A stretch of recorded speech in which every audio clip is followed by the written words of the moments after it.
So my name is Luca Venga. I am a second-year MPhil student in Latin American Studies, and it is my pleasure to welcome you all to the first regional panel organized by the European Center for Populism Studies, the ECPS. The ECPS curates a panel series aimed at dissecting the diverse manifestations of populism around the globe. Following the successful conclusion of our mapping European populism panels, we have embarked now on a journey to explore populism beyond the confines of Europe and expanding our panel series to encompass a very global perspective titled Mapping Global Populism. Our objective is to construct a comprehensive understanding of populism worldwide, and this will feature monthly sessions. In the progression of this panel series, we have taken the initiative to organize supplementary regional panels, delving into evolving dynamics surrounding populism and authoritarianism in different regions.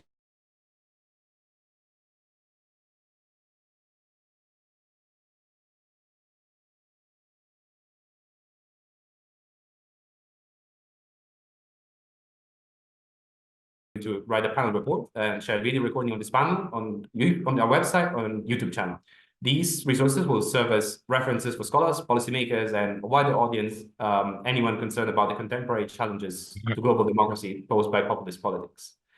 In the ongoing journey of our panel series, we extend our gratitude to all the scholars and experts who contribute their insights. And with this, let me introduce our moderator and our distinguished panelists for today's very enlightening discussion.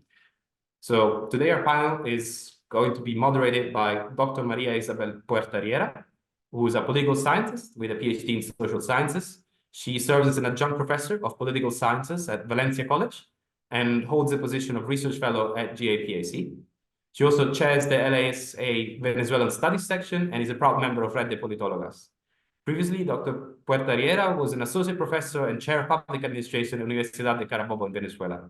Her research interests are democratic backsliding, hybrid regimes, authoritarianism, illiberalism, populism, and immigration in Latin America. Dr. Ronaldo Munck will be our first speaker, and the title of his speech is Populism and Socio-Political Transformation in Latin America. Dr. Munck is professor of sociology and director of the Center for Engaged Research at Dublin City University, and was a member of the Council of Europe Task Force for the Local Democratic Mission of Higher Education. Professor Munck was the first head of civic engagement at DCU and drove the third mission alongside teaching and research. As a political sociologist, Professor Munck has written widely on the impact of globalization on development, changing work patterns, and migration. Recent works include migration, precarity, and global governance, also rethinking global labor after neoliberalism, and social movements in Latin America, mapping the mosaic. Dr. Julio Carrión will be our second speaker, discussing varieties of populism and democratic erosion, the case of Latin America. Dr. Carrión holds the position of Professor of Comparative Politics, specializing in Latin American politics and populism at the Department of Political Science and International Relations at the University of Delaware. Dr. Carrión's current research focuses on the relationship between populism, illiberalism, and democracy. He teaches courses in Latin American politics, research methods, and democratization more broadly, drawing upon his extensive experience in survey data analysis and both quantitative and qualitative methods. Dr. Carrión is the author of numerous books and articles. His most recent book is A Dynamic Theory of Populism in Power, the Anderson Comparative Perspective. And he's currently also working on a book manuscript, tentatively entitled Public Opinion and Democracy in Peru, co-authored with Patricia Zarate and Jorge Aragon. Our third speaker is Dr. Adriana Boersner-Herrera, who is an assistant professor of political science at the Citadel, the Military College of Charleston. Dr. Boersner-Herrera's main areas of research are Venezuelan foreign policy, the presence of Russia in Latin America, and leadership studies, focusing on the personality of dictators. Dr. Boersner-Herrera has years of teaching experience both in Venezuela and the United States, and she will deliver her presentation titled Global Power Dynamics and Authoritarian Populism in Venezuela. The panel's fourth presentation, titled Libertarian Populism, Making Sense of Javier Milei's Discourse, will be presented jointly by Dr. Reinhard Heinisch and Dr. Andrés Laguna Tapia. Dr. Heinisch is a professor of comparative Austrian politics at the University of Salzburg and head of the Department of Political Science.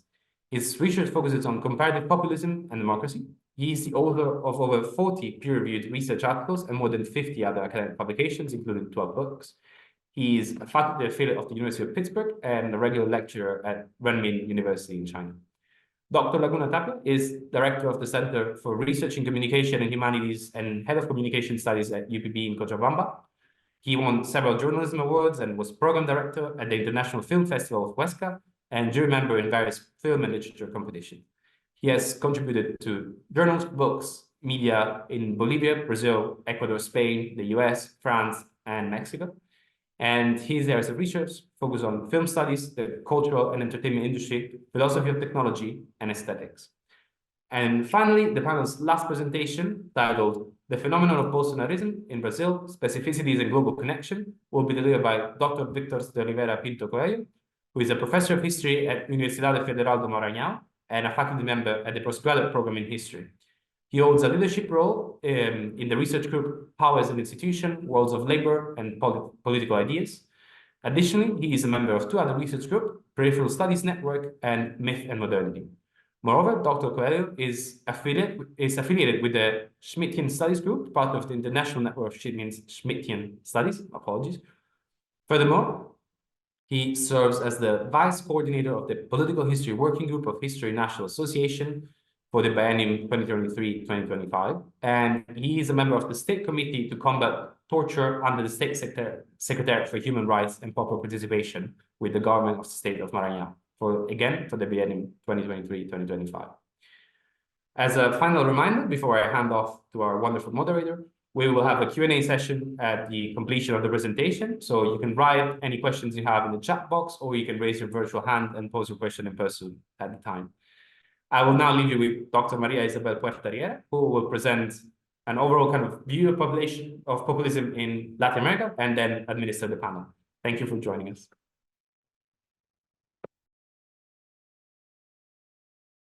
Good morning. Thank you very much. I do appreciate the invitation from the European Center for Populism Studies. Very grateful to be here joining you all. I will be very brief, but I wanted to share an outline of what I will be reading, just so we can use our time wisely. This is an overview, as we have in our program, overall assessment of the state of populism in Latin America. I won't go into deep on the conceptual debate. Populism is a widely debated concept in political theory, and we haven't reached a consensus when it comes to what it means in different locations and experiences. However, we can approach its definition by considering the phenomenon's context, typically presenting a confrontation between liberalism and democracy. In this discussion, there are various expressions relating to its nature.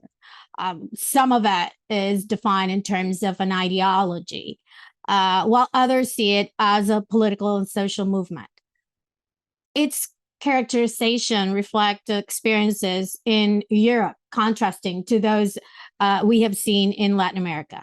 However, in political theory, we can distinguish the American experience of populism, as well as a more approaches close to what Laclau and Mouffe have defined, and less prominent views contemporaneously as a socioeconomic perspective. However, we also should remember Gino Germani's perspective of populism as a form of authoritarian domination in response to political exclusion. However, we look at Cosmuth's argument, and we find the essence of the populist debate with a fluid content, where contradictions arise between an identity based on purity versus the power of the elites. I'm referring to the concept as a thin-centered ideology that considers society ultimately divided into two homogeneous and antagonistic groups, the pure people versus the corrupt elites, arguing that politics should be the expression of the general will. The categorization of populism is not limited to theoretical views, as a more pragmatic view of populism conceives it as a strategy centered on charismatic personality or folkloric leadership, aiming at mobilizing population. It's a flexible concept that can manifest across different ideological tendencies, yet there are some common elements to be found in the roles that people, elites, and general will play. The common destiny is the idea of radical democracy, if we include these perspectives from Laclau and Munck, where overcoming the search for a balance between freedom and equality allows the conflictive nature to lead to the unification of plural movements, thereby deepening the radical democracy notion. The populist discourse presents differentiated dimensions when characterizing its opponent. The nationalist vein is a moral argument defending sovereignty. We can find this in Venezuela with Chavez. In contrast, others have an ethno-populist component, like in Bolivia with Evo Morales, unlike the exclusionary xenophobic traits present in some European versions of nationalist populism. In a scenario where elites represent foreign interests, national sentiment translates into an anti-imperialist reaction in Latin America. Moreover, the embodiment of people's power is tasked with displacing corrupt elites and bringing social justice to correct deep inequities resulting from these elites' influence on the economy and society. Thus, we can find in the parent Juan Domingo Perón experience in Argentina and the Chavista experience in Venezuela with Hugo Chavez, the elements that support a model of social inclusion that progressively moved away from democratic forms and practices, claiming exclusive representation of the people to protect them from external threats. In the current anti-democratic reaction, elements subscribe to the discursive tradition of anti-imperialism. However, other causes are present, including the aspiration of social mobilization against the interests of the oligarchies, overcoming social inequities and strengthening the popular will. Regardless of the inspiration, the context departs from the democratic cause, linking its practices to strengthening the relationship between the people and the embodiment of power. The sacrifice of democratic forms is justified in efforts to close a social gap at the cost of renouncing to democratic freedoms. The populist experience in Latin America is broad and diverse. In the region, we can identify an initial stage characterized by the economic transition from rural-based to an industrial one, whose import substitution policy clashed with the interests of political elites representing land-owning oligarchy interests alike in Argentina and Brazil. In a second stage, the advent of neoliberalism brought a renewed political class.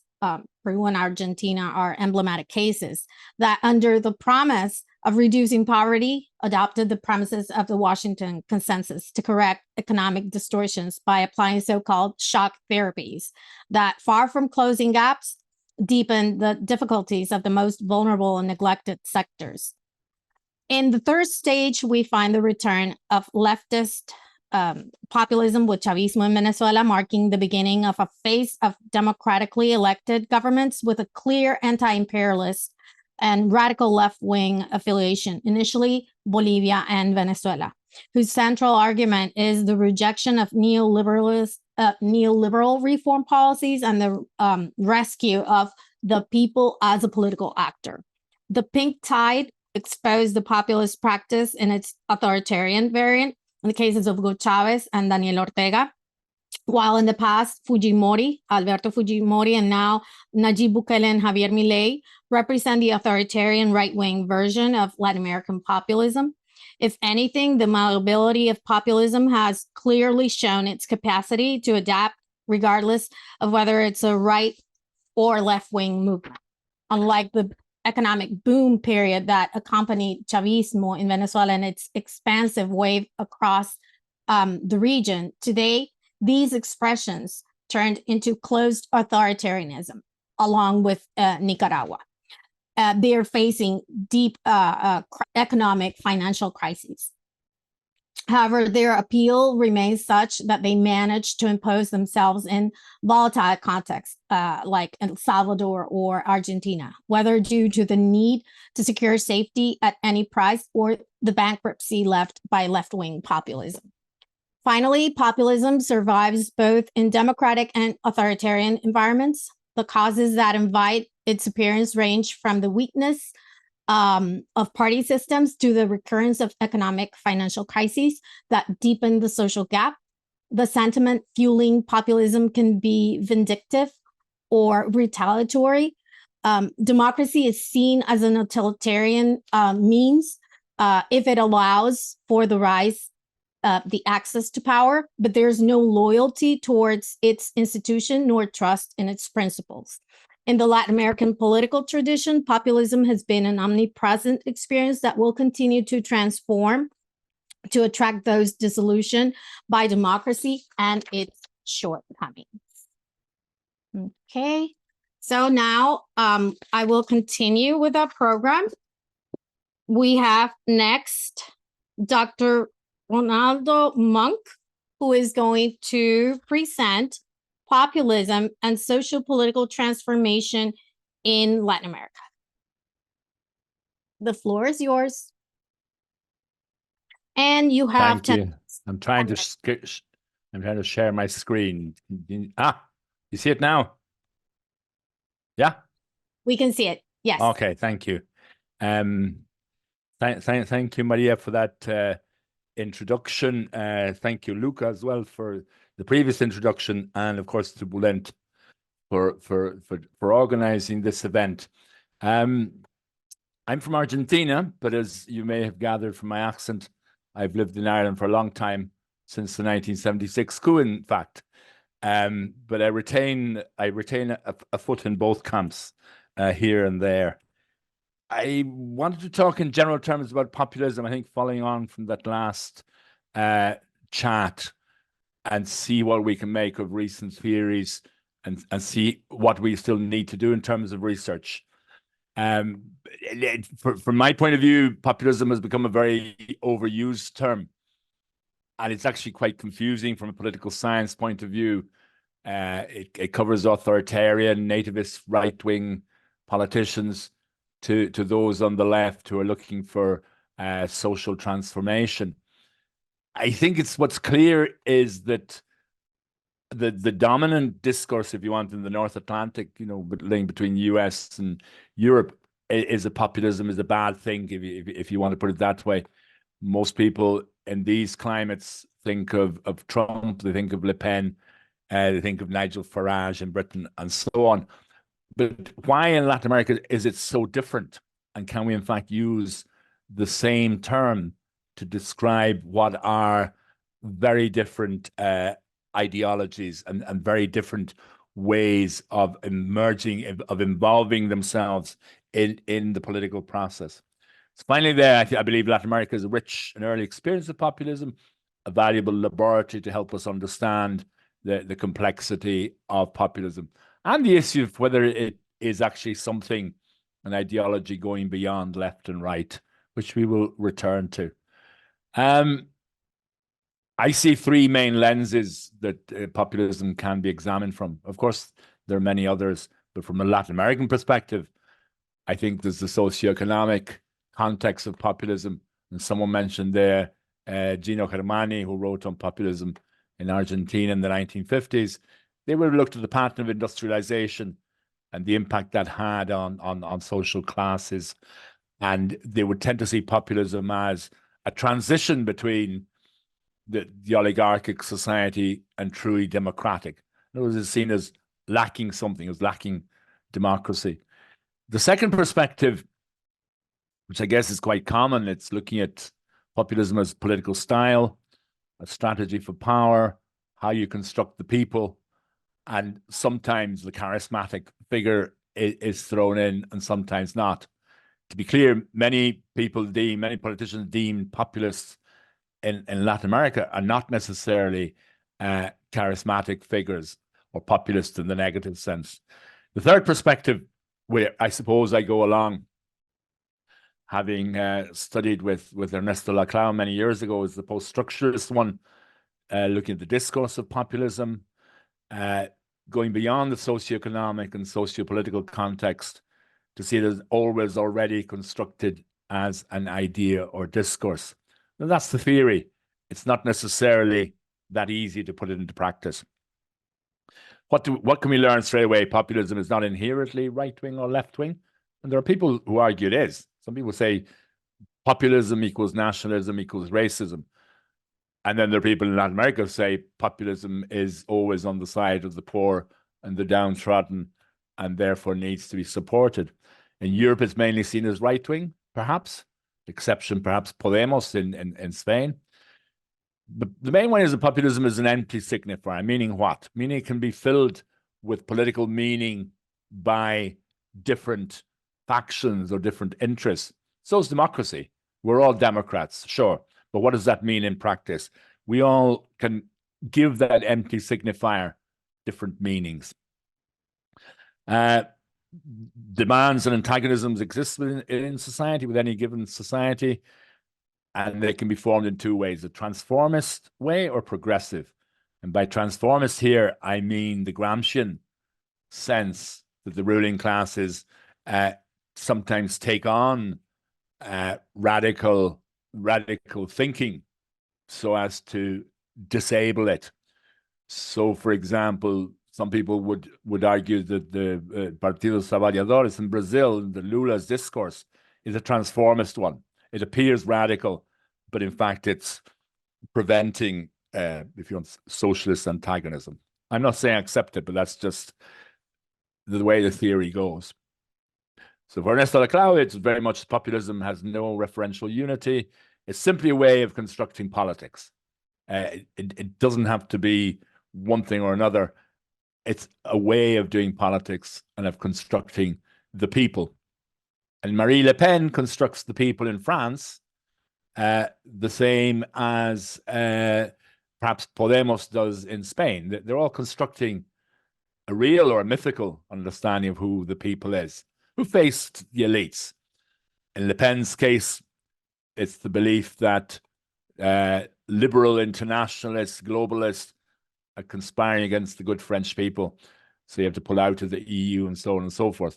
In Podemos, it's a more democratic understanding of nationalism. But you can see what Ernesto is going to then, in the sense that they're quite similar. Really, we have two populisms in Latin America. I'm sure the other speakers will come back to it. I see Perón mentioned there in one of the slides, and Javier Milei, of whom the least said the better. But anyway, we will talk about Milei. I'm sure we will.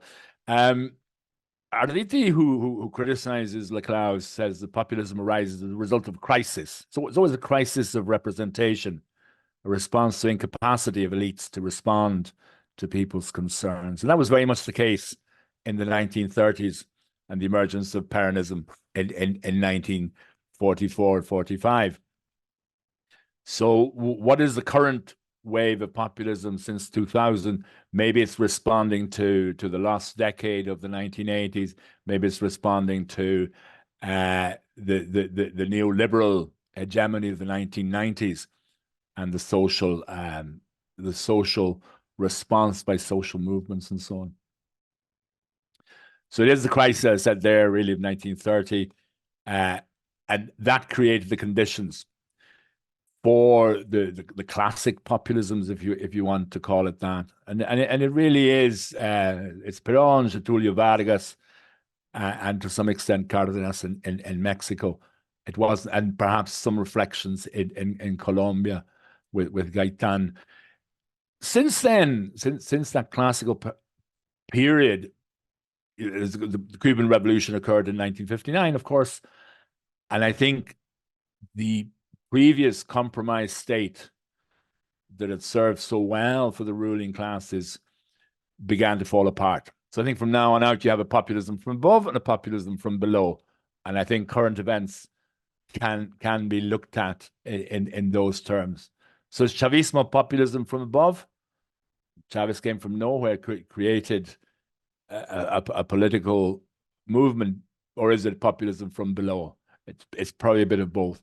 Certainly in Argentina, after the crisis of 2001, a reinvigorated Peronism came in to power, but it was also based on considerable social mobilization. Can one of you tell me how long I've got? Because I can't see my clock here. Yes, you have 1 minute, 40 seconds. One? Yeah. Yes. I probably want a little bit more. Or if you're going to need more, yeah. Yeah, okay, but no, but I take your point. So the 1990s are neo-populists. We'll skip that. Neo-populism, I think, is an aberration. I think I'd go straight to sort of post-populism then now. So there's the classic populism, there's the contemporary populism, and then where does that leave us theoretically? For me, there are two options. With Ernesto Laclau's work, we can go back. This is the 2005 book on populism. We can go back to his early 1977 theory of populism in his first book, and really look at bringing Gramsci back into the equation, because I think what Ernesto lost, partly through his engagement with Kirchnerismo in Argentina, was that understanding of hegemony. The way subaltern classes construct an alternative to the dominant order, and to some extent he sort of went along with the populist tide. So, for example, he would argue that the Kirchners, there was no reason why under democracy you couldn't renew your mandate over and over again, whereas a lot of people in Latin America would have believed that 2 mandates perhaps is sufficient. And Evo Morales got into trouble precisely because he wanted to override that principle. So going back to Gramsci, bringing hegemony back in is one option, and I will then finish briefly. On the other hand, and this is what I've been exploring with the Lacanian sort of psychoanalytic conception of populism, it would look at the structuring of the signifiers, the famous empty signifiers of Laclau's, the compromised discourse that defines society for us, the symbolic and the imaginary aspects of discourse, and what enables challenges and changes. So it would go deep into that. Look at how identification, interpolation loops work. What role does desire, affect, and emotion play in this interpolation? Because all populisms are riven through with desire and emotion of different types. Like Make America Great is a very classic emotive play on people's politics. So we can draw the consequences and then more clearly define what's the difference between left and right, how popular enthusiasm and effect is carried out, and the whole truth versus post-truth, the question of leadership, populism and nationalism, and the relationship between populism and the political parties. So that's me for now. I will close off and stop sharing and hand back to you. And thank you very much. Thank you very much. Okay, we have next Dr. Julio Carrión. He will be presenting Varieties of Populism and Democratic Erosion, the Case of Latin America. All yours. 10 minutes. Maria, sorry for intervention, but we have 15 minutes for panelists. 15? Yeah. Okay, 15 minutes. I'm sorry. So, Ronaldo, we owe 5 minutes for you. You can use at the end of the... Okay. 10 and then 5 additional. Okay, perfect. Thank you. Thank you.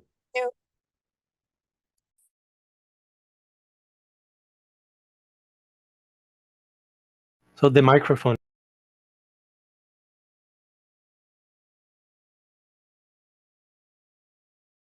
Yeah, so I'm going to.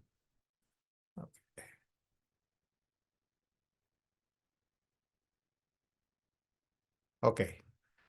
Can you see the presentation? Okay, Yes. perfect. Yes.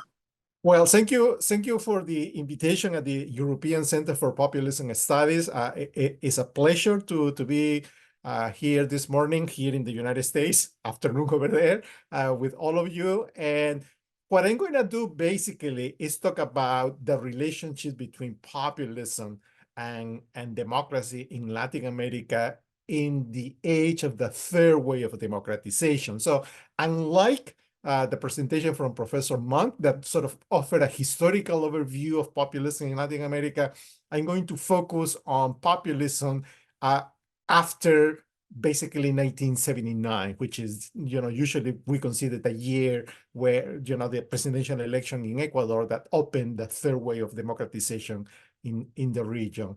This presentation is basically a summary of my book on populism in power. And what I'm going to do today, let's see, this is the outline of the presentation. I'm going to start briefly with a definition, because I think it's important to place our analysis in the specific way in which we understand populism, because obviously it is a contested concept. Then I'm going to, outline what is the central question of the presentation, which is the relationship between populism and democracy. I must say that I approach this question from the perspective of the student of comparative politics, not political theory. So for me, the key relationship is the question of populism and regime change, whether populism does lead to regime change or not. Then I'll very briefly offer some empirical evidence of the performance of 5 populist governments in the Andes from 1990 on. And I will, make the point that you do see regime change in some instances of populism in power, but not in all of them. And then I'll briefly outline the theory to explain that difference. And then I close with a 1-minute reflection about how we can see or apply this theory beyond the Andean cases. Okay, as we know, there are a variety of definitions of populism, and I will say that I basically consider there are 2 different ways to look at populism in general, even though obviously there are more than 2. But I think that if we have to organize the definition into family types, I would say that there is one family that sees basically populism as a discourse or thing ideology or a rhetoric, right? And in this version of populism, which has been worked out by Moody and Rovira Caldwell-Ser in several works, and then by Hawkins also in several works, this idea of this definition of populism focuses on 3 constitutive concepts: the idea of corrupt elites, pure masses, and the general will or popular sovereignty, right? And so there is a moral component in which populism organizes the war, in which it opposes pure masses against corrupt elites. And the idea is that, for too long, democracies or liberal democracies have curtailed the power of the general will to enact their policy choices. The other family of definitions see populism as a strategy that seeks to and exercises power, right? And Wayland has been the most outspoken proponent of this. Paul Kenny, in a couple of books, especially in his most recent one, also embraces this approach. There are a number of scholars, myself included, that sort of takes this as the basic definition of populism. And in this definition, the key relationship is the relationship between masses and leaders, right? And so we see populism as a personalistic leadership that relies on direct and mediated support from large numbers of mostly unorganized masses. Even though my definition builds on Wayland's definition, I add 2 components that I think are largely overlooked in this strategic definition of populism. One is the discursive, the mentality, because it's very clear that populism has an anti-pluralistic and confrontational mentality. I wouldn't say an ideology. I will use the term mentality in the Linsian sense. and it's distinct, right? It's a very clear way of looking at the world, but also once populism is in power, it tends to have a general distrust of check and balances. It's not always authoritarian, it's not always democratic, it just has a general distrust of check and balances, and whether it turns one way or another depends on factors that I'm going to explain in a second. So what is here? What is the debate on the relationship between populism and democracy? Basically, there are three ways of looking at the relationship, right? For some, populism is a positive reaction to worn-out democracies, right? Democracy that has become too accommodating, too stale, too captured by interest groups, by business interests. And so populism comes to provide a dynamism that it's needed for these worn-out democracies.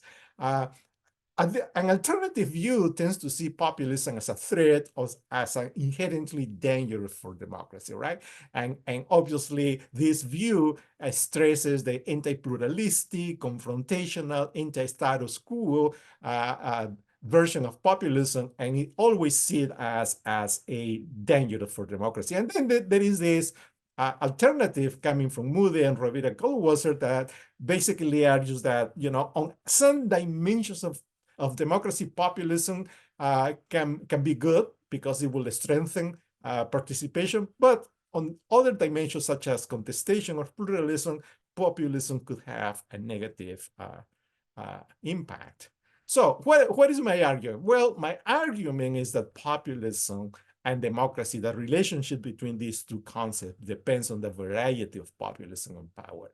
And this variety of populism in power does not come predetermined.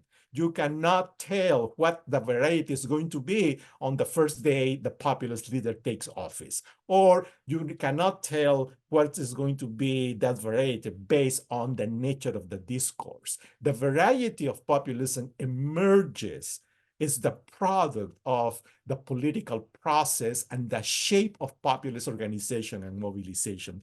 So because obviously the non-populist forces are going to resist the efforts of populist leaders to monopolize political power, and it's the outcome of that confrontation that will determine the variety of populism in power. So my general argument is that there are two main varieties of populism. One that I call constrained populism, populism that is basically restrained or constrained by other political actors, political institutions such as the courts, where you might see democratic erosion but not regime change.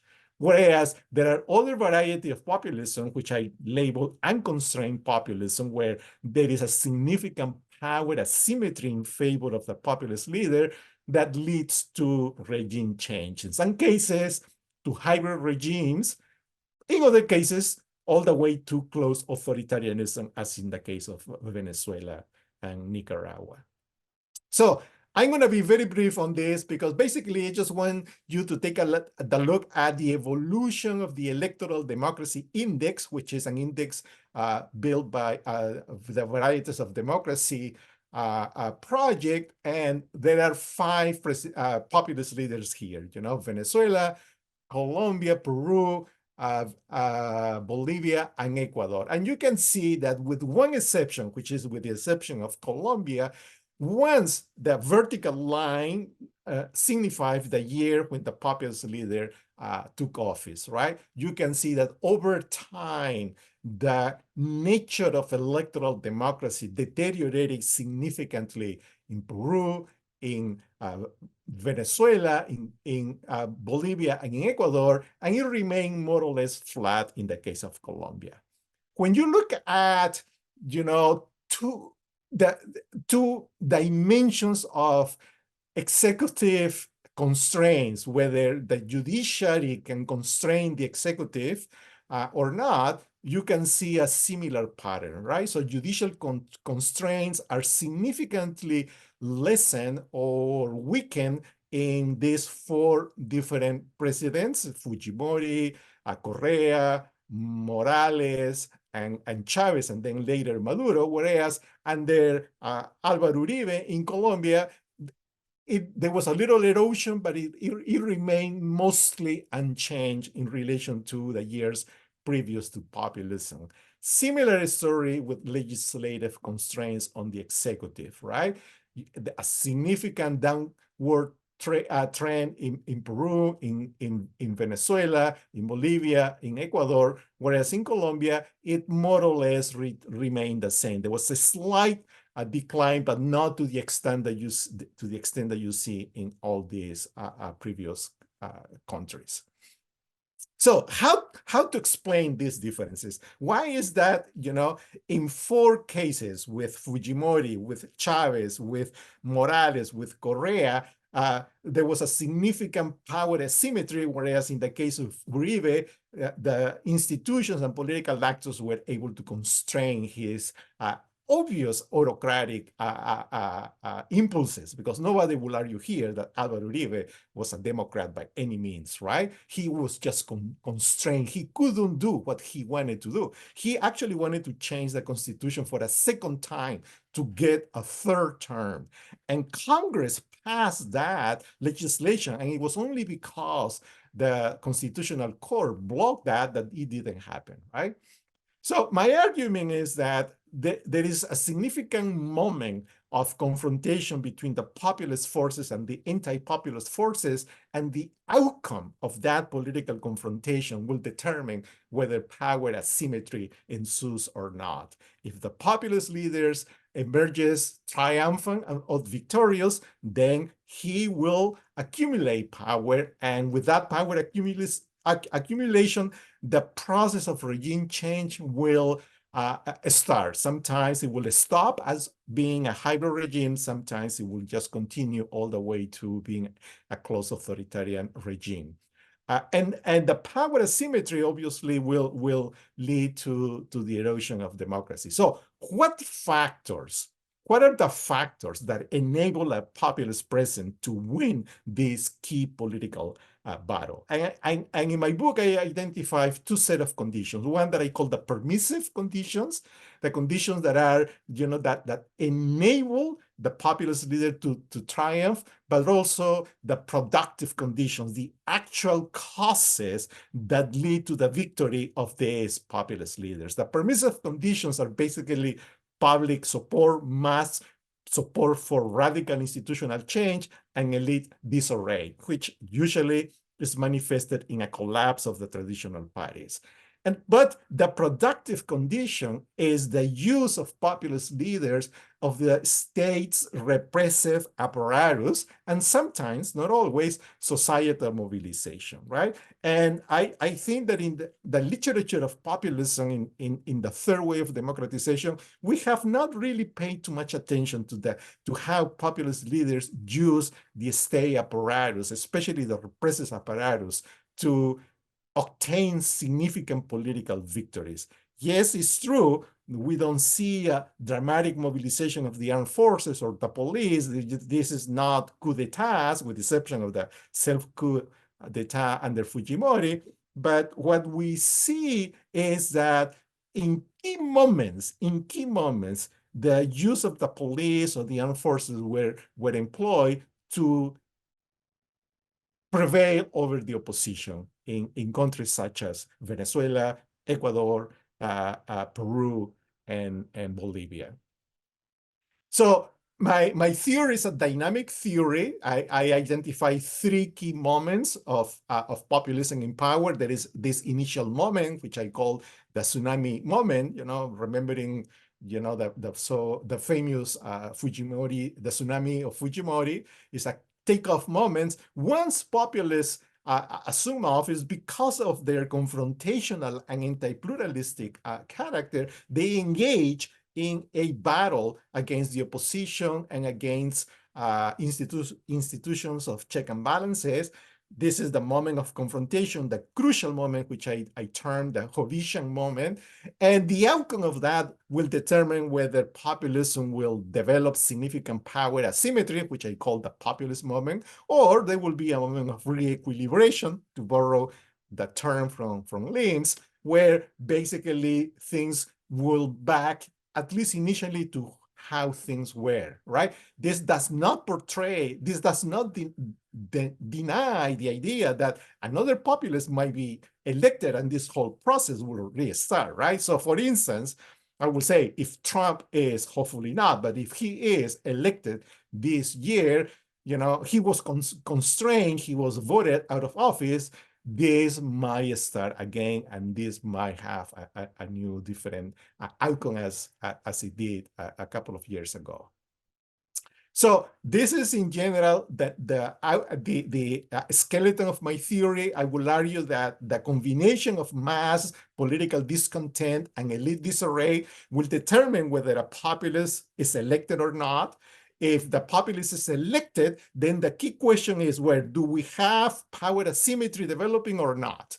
And if there is no power asymmetry as a result of the political confrontation, then we will have a case of constrained populism. That is the paradigmatic case of Álvaro Uribe. Under these conditions, we will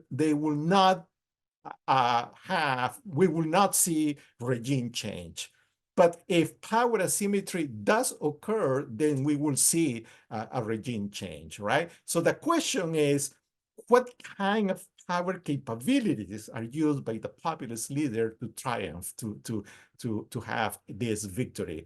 And whether it relies only on the power of the state or not. If it relies only on the power of the state or in the amorphous public opinion support, then we have these cases that I call contested populism. It's still part of unconstrained populism, but it's a variety of unconstrained populism, right? And the paradigmatic cases will be Fujimori and Correa, Peru and Ecuador, respectively. But if there is societal organization and mobilization that is key for the victory of these populist leaders, then the next question is, what kind of societal organization and mobilization? Is this a sponsor, or does it come from below, right? If it does come from below, then we have a case of dominant hegemonic populism, of which, of course, Evo Morales in Bolivia is the paradigmatic case. But if the mobilization is fostered from the state, then we have a case that I label dominant authoritarian populism, of which Hugo Chavez and Maduro are example. All cases of contested populism and dominant populism are varieties or sub-varieties of unconstrained populism. They all lead to regime change. Some cases, hybrid regimes, as in the case of Correa and Fujimori, but in some cases, to close authoritarianism, as in the case of Venezuela. Okay, and this is my last one, right? So how can expand this theory to the cases beyond the Andes? I will argue that in Latin America and in the Americas in general, we have seen cases of constrained populism where, you know, there is a populist leader that comes to office, and for a number of reasons or factors, they are constrained by actors, right? The first, Alan Garcia in Peru, 1985, 1990, Collor de Mello in Brazil, he was impeached by Congress, Menem and the Kirchners in Argentina, and obviously Donald Trump in the United States, right? So those were cases of constrained populism where one can make an argument that democracy had some degree of erosion, but it will be difficult to argue that there was a regime change, right? Whereas we also see cases of unconstrained populism in Latin America and beyond Latin America, where we clearly see a significant erosion of democracy. Daniel Ortega in Nicaragua, Viktor Orban in Hungary, Erdogan in Turkey, Bukele in El Salvador, and that's my presentation. I think, yeah, a little bit more than. Thank you very much. Thank you. Okay. So let's continue with our program. We have now Dr. Adriana Boersner-Herrera, and she is going to present global power dynamics and authoritarian populism in Venezuela. The floor is yours. Great. Thank you so much, Maria. I hope that you can hear me and you can see my slide. Hello, everyone. Thank you very much for the invitation to participate in this excellent regional panel. I want to first thank Dr. Bullen-Kennis for the invitation and the other panelists, of course, for sharing their ideas and research on populism in Latin America. As you can tell from my the title of my presentation, I'm going to not only discuss the case of Venezuela and following on what Julio mentioned about unconstrained populism. My presentation is going to pretty much walk you through how Venezuela became just a radical populist country, and how that radical populism led to authoritarian populism in Venezuela today. So I consider authoritarian populism a governance style that combines elements of two worlds, the authoritarian world and the populist world. On the one hand, you have the classical, strong, personalist, populist leader who sees himself as a representation of the people's will, which is mostly anti-establishment and seeks to divide people into groups by using the us versus them distinction. Now, those who are authoritarian populists progressively and systematically seek to consolidate power by undermining democratic institutions and norms. Also, authoritarian populists employ divisive rhetoric and promote nationalist and nativist policies, and also reject pluralism systematically by attacking, for example, the media and political opponents, and concentrate power in the hands of one leader or ruling party that usually the same leader, of course, has created. Populism is not new and is chameleonic. This is particularly true when we look at populism in Argentina from the 1930s until now with Javier Milei. Also, we have seen over time that authoritarian populism has emerged not only in one country or even in a specific region like Latin America, but also has extended worldwide, as we saw with Julio's presentation, to parts of Asia, Europe, Africa, and elsewhere. In places where populism has become authoritarian is because checks and balances of democratic governance have been undermined. Rights and freedoms of individuals and groups have been restricted, and a single leader or ruling party has centralized power in their hands. As happens with classical populism, authoritarian populism is not bound to a political ideology as it was referred before. It's not only about the left or is only about the right. Rather, authoritarian populism and populism as a whole appear to exist within thin and thick ideologies ranging from the extreme right to the extreme left. I'm talking about these distinctions because I also want to introduce my main argument about Venezuela. That is, populism in Venezuela since the mid-2000s has not been only about the construction of the other or a phenomenon that is solely or purely domestic. Populism has been studied mostly as a national phenomenon, but today populism cannot be understood in isolation from global dynamics like the rise of China or the relevance or lack of the US has today in various parts of the world.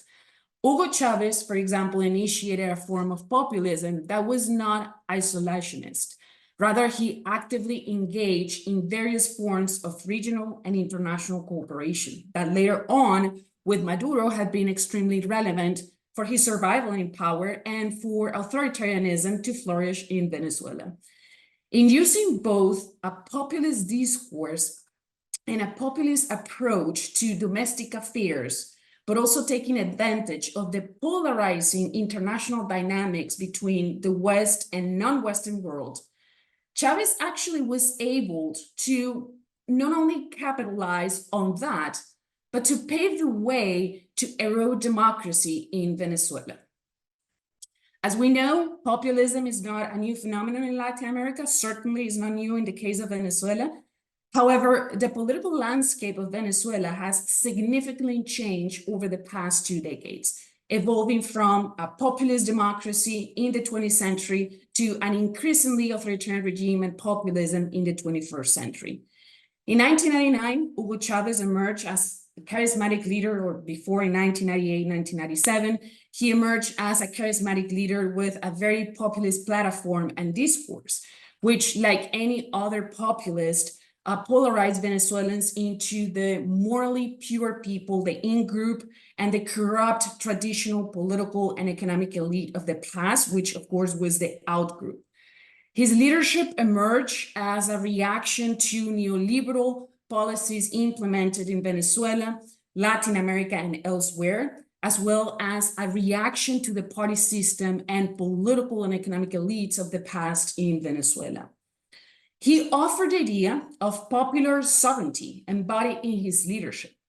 Chavez launched, for example, several social plans and programs, changed state institutions, and sponsored the drafting of a new constitution in 1999 that actually expanded later on his presidential powers. As we all know, he enjoyed great support at the domestic and international level, which helped him sustain himself in power until he died in 2013. As some authors claim, like Kessler and Latouche, Chavez didn't use populism just as an outsider strategy of mobilization. Chavez turned it into the guiding principle of his government and established a regime marked by extreme personalism, continuous mobilization, and direct rule. He used actually his charisma and high levels of support at the domestic level to win elections through different mechanisms, including referendums and participatory channels that were created actually from the top down, including the Bolivarian circles and the communal councils. In this way, as Carlos de la Torre claims, participation in Chavista institutions led to feelings of inclusion and empowerment. Yet, Chavez's charismatic leadership created limits to participatory innovation. With these top-down institutions that I mentioned before, and the construction of the people as unitary actors, and one will and interest, actually that interest was not other than that of the leader, in this case, Chavez. He acted as if he was the only voice of the people, both at the national and international levels. It is well known his address to the United Nations in 2006, in which he called George Bush the devil, but also because once more he used international venues like this one to make the point that he was representing an independent voice, that he was representing the dignity of those that have been persecuted by hegemonic forces on the planet, of course, including the United States. Depending on whether he was in Africa, the Middle East, or any other country in Latin America, he claimed to be the son of Africa, or the son of someone close to the imagination of the majority of the population of the country or continent that he was actually visiting. At the domestic level, of course, he used his TV show and any other platform to also claim he was the voice of the poor and those who have been historically neglected. Over time, Chavez not only created these top-down organizations and groups that allowed him to win most elections and referendums celebrated in Venezuela between 1999 and 2013. He also capitalized on his grassroots supports to find ways to expand his power and those of his loyalists by creating a political party, which still today has great political, economic, and social control in Venezuela. He also constantly replaced his cabinet to appoint true loyalists, attack the media, and allow regimes like, for example, the one in Cuba to have more power in the military and other state institutions, all things that paved the way for democratic backsliding in Venezuela. So his populism was not simply a construction of popular political identities or a way to connect with a dissatisfied sector of the population, but also a strategy for consolidating his power over time. He was able to do that not only thanks to his rhetoric or charisma, but also because of the increased revenue he had due to the increase also in oil prices. That allowed him to expand social spending. Although inflation was not particularly low, also interventionist policies, including capital controls and fixed official exchange rates, benefit the regime and, of course, its agenda. Over time, Venezuelan populism turned more authoritarian while Chavez was still the president of Venezuela. But this has been consolidated, especially after Chavez died in 2013, when his handpicked successor, the former foreign minister and vice president Nicolás Maduro, took the helm of the regime. Even a great majority of those who claim to be Chavistas that supported Hugo Chavez do not necessarily have been supporting of Maduro. Maduro lacks charisma and support from the Chavista base. And that's why, quite honestly, that level of support and that level of popularity in Maduro is not as high as we saw, for example, in the past with Hugo Chavez. Yet, Maduro still uses the figure of Chavez and his ideals as a way to appeal to his base.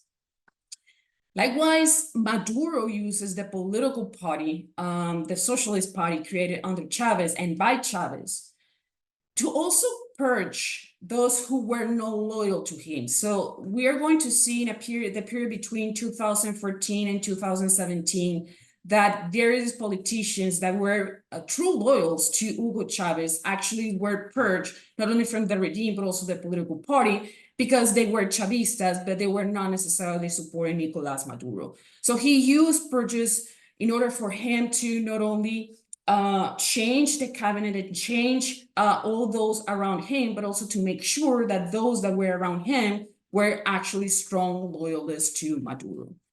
Waves of protest, particularly those in the year 2014 and in 2017, were a call for the regime to change his authoritarian nature.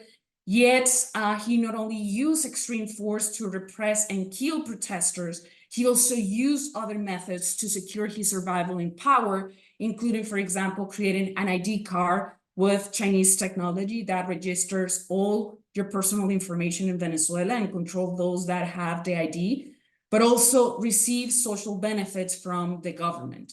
He also have used strategies such as, like, for example, appointing more loyalists to the Supreme Court that, for example, in 2017, took over the functions of the National Assembly after the opposition won the majority.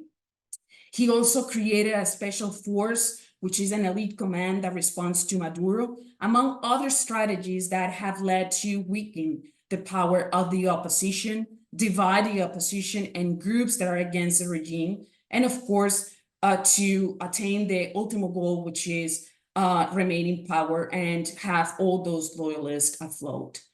All these strategies have been implemented in a context where around 95% of the population lives in poverty. There have been repeated protests, repressed by the government, hyperinflation, and an economy and oil industry that have collapsed due to mismanagement and corruption. Also, other conditions, including insecurity and lack of medicines, food, electricity, water, and gas, have pushed Venezuelans to migrate to other countries, mostly within Latin America. And on top of that, you have the economic sanctions imposed by the United States and other countries after repeated violations of human rights, connections with kleptocratic networks, and the dismantling of democratic institutions. Given the economic, social, political, security crisis in Venezuela under Maduro, the government has used food and medicine supply to buy support and ruling by repression. So while this had been the domestic picture in Venezuela, power dynamics on the global stage have also changed. We no longer live in an unipolar world with only one big, powerful political, military, and economic power. Rather, we have witnessed for some years now a struggle between various great and middle power countries that are making their way to becoming the most powerful at the international level. And the best example of that is China. Populists in Venezuela and other latitudes have endorsed international alliances and collaborations if those collaborations represent counter-hegemonic or defensive projects like the one that was laid out by Hugo Chavez.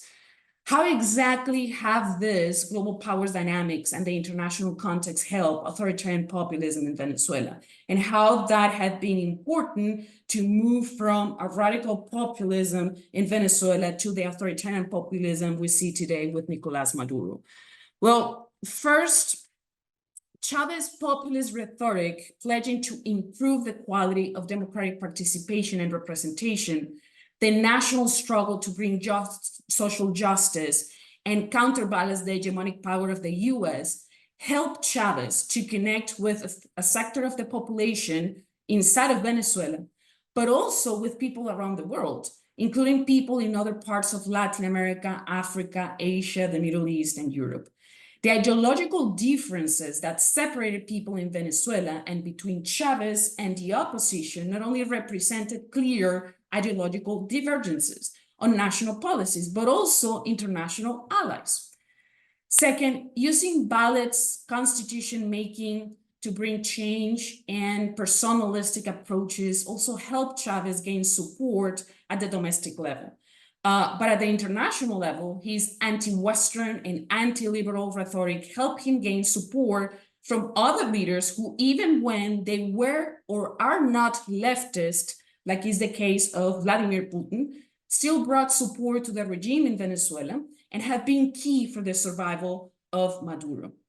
Today, polarization is not only a domestic issue, as well as populism is not only a domestic issue. It is also an international one that has benefited populists in promoting their agendas and consolidating their power in their countries. And the third point here is that in the particular case of Venezuela, the wide range of its international corporations includes not only a variety of regimes that are anti-liberal, but also anti-West. They have also provided different means to the regime of Maduro, a regime that has been sanctioned and has become more isolated by giving financial aid to Maduro, military aid, diplomatic exposure, surveillance, technology, and identification control, among other help. All this in conjunction and in the context of a Venezuela facing economic and social turmoil has been important for the regime to survive. So due to time issues, of course, I'm not delving into how countries like, for example, Cuba, Iran, Turkey, Russia, or China have helped Maduro, but I have listed some of that help here. As you can see, not every single country have provided exactly the same help to Nicolás Maduro, but in ways, each of them has contributed not only to support Maduro, but for Maduro to actually remain in power and to enact his authoritarian policies within Venezuela. There are three general points I want to make here that connect to others' presentations and, of course, with the Venezuelan case. One is that as much as the concept of populism has been a contested one for many reasons, it is difficult to separate populism from democratic backsliding in the case of Venezuela. Today, authoritarian populism in the country is a consequence of both populism and that democratic backsliding we saw in the mid-2000s. I'm highlighting this and the fact that authoritarian populism came after democratic backsliding, since not always authoritarianism is possible or happens after democratic backsliding. Second, left populists in Latin America, as Carlos de la Torre claims, don't support views of populism as a democratizing phenomenon. Rather, their record in the region suggests they're persistent in undermining democratic foundations in countries where perhaps it was actually possible to move towards a better democracy, such as the case of Venezuela. I think this is also true for right-wing populists in Latin America. As Julio Carrión mentioned earlier, the path seen in Venezuela is that of an unconstrained populism that unfortunately led to a regime change that, rather to becoming more democratic, became more authoritarian. And finally, we tend to think about populism in terms of political, economic, social, or even discourse terms. Yet we tend to disregard in the study of populism and authoritarian populism how actually international or global dynamics enhance or not that populism. And worse yet, how those international dynamics increase the chances of giving support and a chance for populist dictators to survive. And that is precisely the case of Venezuela.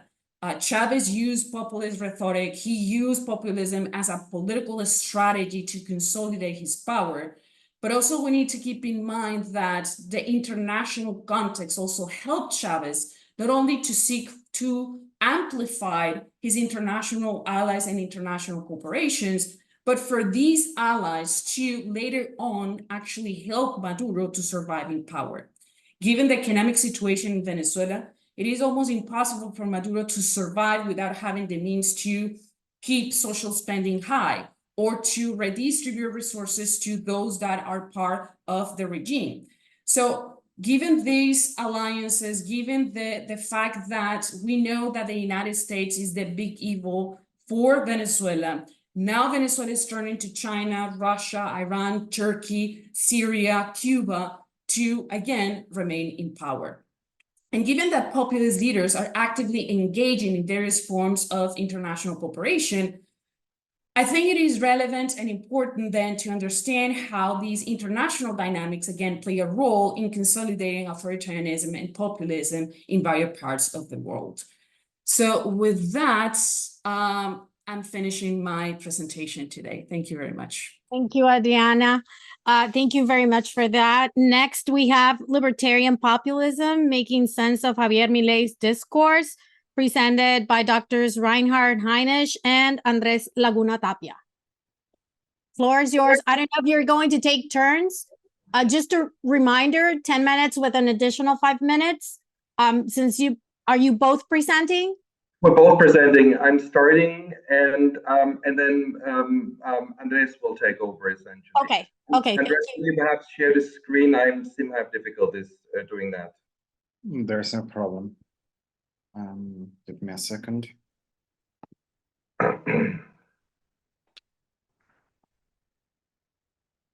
Okay, can you see my screen? Wonderful. So That's perfect. First of all, let me thank you, Bolen, for the invitation. I want to thank the center, and I want to acknowledge the co-authors. So obviously Andrés, Oscar Garcia Laneta, and Claudia Muriel Quintanilla. My name is Reinhard Heinisch from the University of Salzburg. If you turn, please. So if we look at Milei, essentially you're aware that Milei has been an extremely controversial politician in Argentina. He's caused quite a ruckus. He's presented himself as a consummate outsider, as an anti-politician. He calls himself a loco, wielding the chainsaw, living with the clone dogs, and sort of presenting himself as a charismatic anti-establishment figure. So therefore, if you could turn, please. So therefore, our research question is, how do we classify Milei in terms of populism, and which theory of populism is best equipped to explain what kind of populist he is? So why does this matter? Well, first of all, Argentina is a really important, influential country with, as you well know, we've mentioned this today various times, long populist legacy. Milei is often likened in the media to Trump and to other international populists. A recent piece of research that came out in Comparative Politics in January calls him a partial populist. And if you look at Milei's own political philosophies, he self-identifies as a liberal libertarian, and he himself labels the previous governments populist. So all that raises the question, so what is he really? And can you be a populist if you're a libertarian, given that populists, as we've heard many times today, construct a collective, conceptualize their people? While here we have someone who actually does the opposite. He advocates a belief system that is sort of the combination of individualism and individual liberty. So all this raises questions about, okay, how do we make sense of his discourse, and what is he really, and what is a partial populist? We could move to the next slide. So what we've done is, so we tried to look at that empirically by looking at his discourse. We're trying to analyze just his discourse, not his politics nor his policy.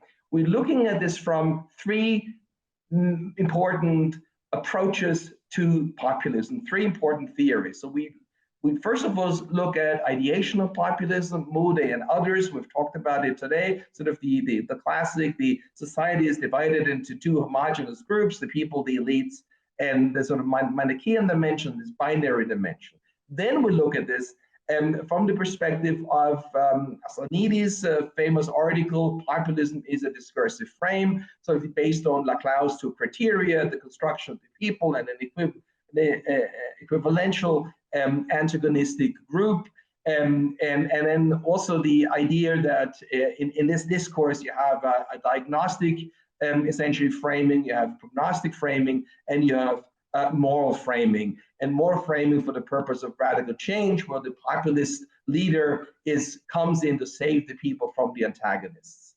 And then thirdly, we've also mentioned Wayland, is populism as a strategy. So populism is seen as a strategy where a personalistic leader sort of seeks to appeal directly to a public, bases its power on the direct, unmediated and non-institutionalized support of a large number of unorganized followers, essentially a people that rises up and plays a historical role and brings about change. And the leader here, and we read Wayland, sort of often you have Fukimori as sort of the figure here, so that the populist is essentially opportunistic, takes advantage of different contextual changes. There are often sudden turnarounds, but he's often contextually driven and is responsive in order to cling or realize power, achieve power, cling to power. Or, and that's the last theory we've looked at, is Ben Moffitt, who sort of looks at populism as the ability to build a power discourse around the idea of crisis. Sort of the idea here is essentially that while crises exist, but crises have to be mediated, they have to be communicated through performance, through mediation. And here the key is that a populist will use the crisis and say connect economic issues or a natural disaster to people's values, norms, and prejudices in order to link it to something larger. To identify the culprits, the ones responsible for it, but crisis-based populists do not construct a people. The people are essentially the victims of the crisis, and the crisis perpetrated by the elites and by those who were identified as sort of nefarious. And in performing crisis, in this case, the crisis is generally linked to something broader, something larger, and is suffused with a strong moral dimension. And populists continue to propagate crisis as something that pertains to them. Our empirical strategy, therefore, is we've collected a large range of speeches by Milei. We've also collected his social media posts on Facebook and on Twitter, and we've constructed a coding scheme, and we've applied them, and we continue to, this is very much work in progress, and we've continued to apply here, where we essentially try to see what can we find, what is sort of the core in these speeches from the beginning and all the way to the campaign, all the way to the first few months in office, speeches that are both directed to different audiences and that are different or interviews that he gives to identify sort of the common core, and then scrutinize these speeches based on these different theories. We've identified key indicators in these different theories and try to, in order to see what fits better. And now turning over to Andrés. Thank you very much, Reinhard. Of course, for understanding the rise of Milei, we had to check out the roots of populism in Argentina.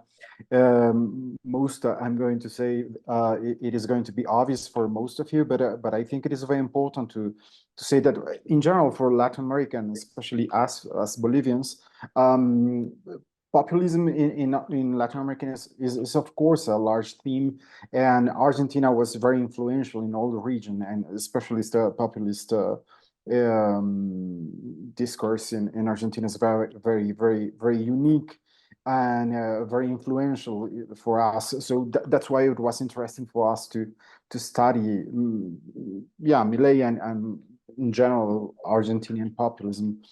We divided, and I think most of historians divided the Argentinian populism in three phases. 1940s, 50s, the classical phase, the neo-populists from the 80s and 90s, of course, with the great figure of, or the main figure of Menem, and the 21st century populism, the left-wing Kirchnerista populism that we already talked about it.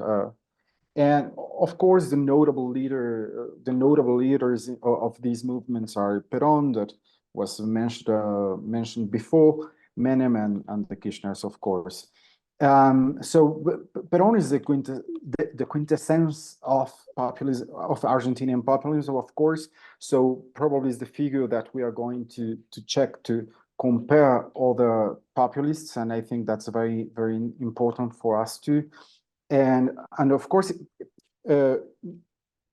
frequently Milei claims himself as an anti-Peronist, but also he says that the best president ever was Menem, so who was a Peronist. So it is very interesting to see this paradoxical discourse that always we see in Milei. So yeah, I think I don't want to talk longer about Perón, because I think it is well known. But of course, the figure of Kirchner is very interesting, and Cristina Fernandez. I really like to use this image of El Eternauta, the popular graphic novel, using Kirchner as a figure, as a very popular figure, and of course as an emblem of populism in Argentina. Of course, in our paper, in our research, we try to explain this rise of Milei, and it is very important to talk about the economical movement and the crisis. Of course, 2001 crisis is very important to understand this phenomenon, and Milei always do a comparison with Kirchneristas government and the moment of crisis. So it was very important. So in our paper, we made an abstract of the different economical moments in Argentinian history. So especially for somebody who uses a discourse full of technicisms in economy, I think it's very important to understand that. So yeah, of course, and I think everybody knows that the crisis of the beginning of 2000s, it is very important. It is explained by the neoliberal policies in the 90s, and of course the crisis after in the last years. It is very important disruptive discourse in Milei. So yeah, so I think that's key. So we made also like a little analysis of the context of the presidential elections, and I think at the beginning, it was a surprise that Milei won. So I think nobody was expecting that, at least to be the first one. So in that moment, I think we find in the analysis of this discourse how his discourse changed. So I think it is, we think that it is very important that in the political landscape, the first round was very important to the change of discourse of all the candidates. Bullrich became like much more moderate, Milei also. So it was very, very interesting. And Massa, of course, didn't have the capability of mobilize feelings in the voting people. So I think that was very important. And we find a change of discourse, and I think that we can explain the rhetoric of the candidate in that moment, and I think that's very important. And of course, the victory, and something that everybody knows, but maybe Reinhard can talk a little bit more deep into that. Okay, thank you very much. Thank you, Andrés. So if we were to hold up our four theories to the discourse and the election campaign that Andrés just described, if we first look at ideational populism, what is quite interesting, and that's sort of the conclusion that also the other publication in Comparative Politics came to, is that he doesn't talk much about the people. He talks about los argentinos de bien, the good Argentinians. His heroes are taxpayers, hardworking people, but it's sort of like the way most conservative politicians in countries talk about the people. But he doesn't really construct a people in that sense. And in the text that we see, if we analyze this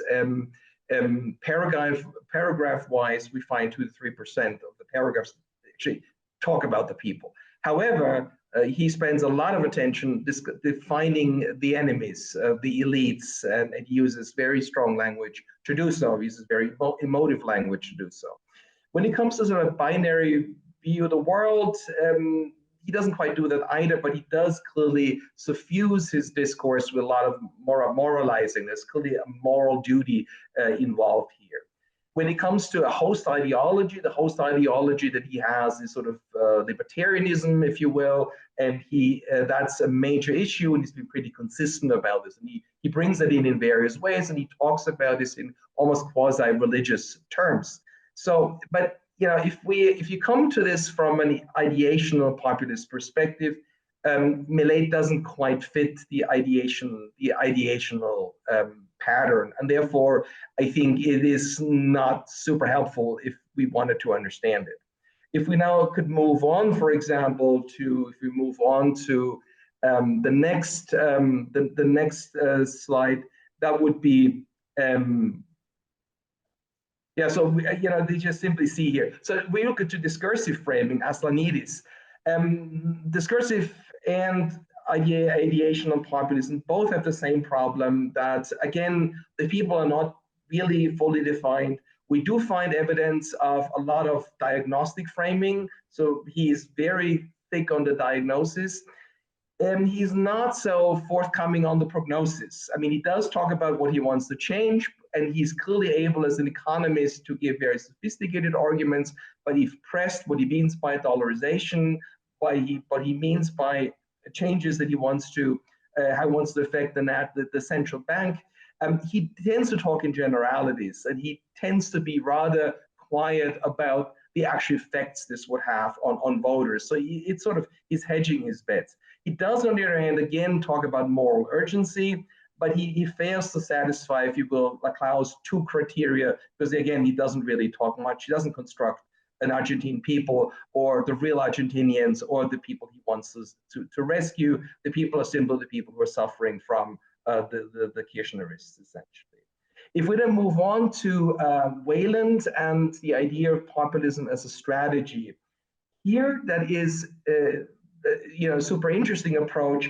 My own problem that I've always had with the approach for populism as a strategy, and I think it's in the next slide, for populism as a strategy, when does a strategy become populist, and when is a strategy political? I mean, all politicians are strategic, and Milei, of course, is strategic. So in the early part of the campaign, he needs to distance himself from fellow conservatives, from Macri and Macristas, and he tends to attack the people that are closer to him. In the second part, he attacks Massa, the representative of the official of the government, and he is clearly wooing those voters. So he's strategic, but I don't see much evidence, or we don't see much evidence, at least in the discourse at first, that he's trying to appeal directly to the unorganized masses, and he considers the people in the street to be sort of a transcendental force. He's more or less saying, vote for me, I'm the change agent, and I can bring about change.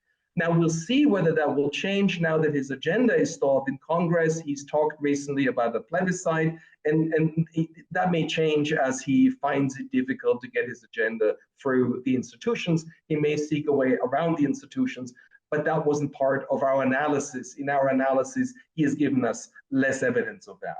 And then moving on to the last slide, or the last theory, the idea would be performing crises.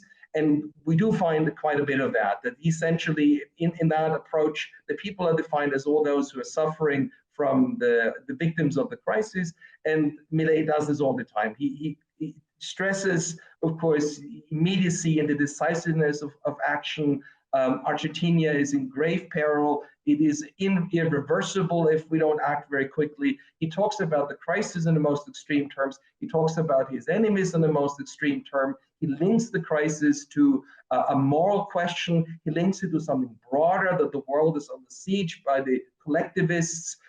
It's the battle. He talks about the cultural battle we have to wage every day. So he does clearly do a performance where he builds a strategy around the perception of the crisis. And he clearly has done that as well to bringing new kinds of voters. So if I wanted to conclude, essentially, if we try to understand Milei in his totality from the different perspectives, the idea of performing crises, the theory by Ben Moffitt that he's used to explain also figures like Trump and Erdogan and others, seems to apply reasonably well to at least the discourse of Milei. And if you see on the last slide, essentially that ideational populism and discourse seem to leave us wanting for more. Strategy, in my view, doesn't apply as well either to that, but that the idea of crisis and a discourse constructed around the mediation of crisis seems to be a very solid explanation in order to explain where Milei is coming from. And with that, I want to thank you very much. Well, thank you very much. We are ready for the final presentation with Dr. Victor de Oliveira Pinto Coelho. He will be talking about the phenomenon of Bolsonarism in Brazil, specificities, and global connections. The floor is yours.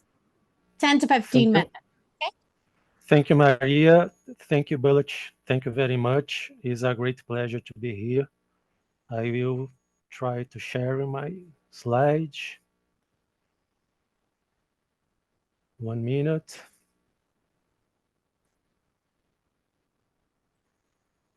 And sorry, because I had technical problems to entry in the Zoom. Because of that, I was 1 minute. Okay. So my colleagues previous talking about some topics of my presentation, and I think I could be faster than I have planned before.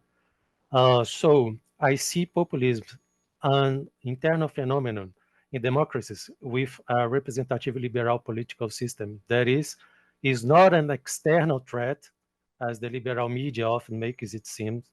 Populism arises, to put succinctly, when there is an accumulation of popular demands resulting from the failure to be serviced by the state and formal institutions.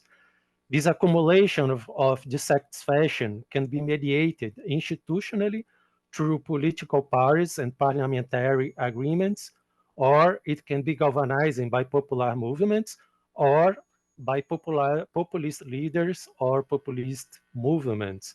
So, conceptualizing populism. Populism has, in general, three characteristics that have already pointed by my colleagues. First of all, from a political point of view, the proeminence of the charismatic leader, and the principal point to understand Bolsonaro is that he presents himself as an authentic popular leader and make his leadership as a challenge, at least declared, to what he defines as the status quo. Second point, from a discursive or ideological point of view, the emphasis on a fundamental antagonism that divides society between us, the people, and then the privileged and corrupt elite. And third, from an institutional point of view, the always tense relationship between populism and the democratic, liberal, and representative system. So I also use the theoretical mark of Ernesto Laclau and Chantal Mouffe. For me, the principal point is that the division us versus them or people versus elite does not have a prior foundation in a specific class or social group. And this us versus them polarity is built around an empty signifier which manages to unify the demands into a common problem. At the same time, is building the image of the opponent. An example, in Brazil, we have the case of the motto of fight against corruption. And I will explain this by talking about a political event that, for me, has fundamental importance for the subsequent strand of Bolsonarism in Brazil, the Lava Jato operation. Operação Lava Jato is the name for a set of investigation carried out by the federal police from 2014 onwards, an operation commanded by the Federal Public Ministry based in the city of Curitiba. This operation aimed to investigate a money laundering and bribery scam. Its main target was leaders of the Partido dos Trabalhadores, the Workers' Party, and large companies. As already has been proven, the Lava Jato operation was fraudulent because it involved a partnership between prosecutors and the judge Sérgio Moro. Inspired by the money political operation that previously occurred in Italy, it strategically used media and sensationalist actions to produce a prior disposition in public opinion to consider the guilt of people accused of crimes. Thus, there was immense publicity for cases involving corruption allegations. The fight against corruption became a floating signifier, being linked to right-wing political positions. It thus became a pole around which two chains of equivalence were constituted. On the one hand, negatively, we have the supposedly bloated and inefficient state serving as a machine for clientelism and corruption. The defense of the state was pointed out a policy of the political left in the interests of unions, etc. And one of the forms of clientelism would be social income transfer policies, which would serve to discourage people from working more and exchange of favors, therefore, between ignorant people and a corrupt state. On the other hand, positively, we have the fight against corruption as a defense of a minimal state of exaltation of entrepreneurship in the market, these things being considered synonymous with freedom. Ideologically, there was a good receptivity on the part of the Brazilian corporate media. With Bolsonaro and Bolsonarism from 2017 onwards, this polarization was accentuated. Firstly, Bolsonaro brought back the anti-communist ideology, typical of the Cold War, and which, on the eve of the 1964 military coup, linked the left-wing government to cases of corruption. Bolsonaro has always defended the military dictatorship as the guardian of the country against the red threat. According to defenders of the dictatorship, at the time, there was not corruption. It was remembering that due to the absence of transitional justice in Brazil, several military personnel, such as Bolsonaro, trained during the dictatorship, were able to participate in this government. More than that, both Bolsonaro and his vice president, General Hamilton Mourão, publicly defended the torture Carlos Brilhante Ustra. Not only were they not punished, but their candidacies were confirmed. In other words, here we have a continued failure in the construction of a historic memory about the dictatorship. This is a very important point to understand the Brazilian political context.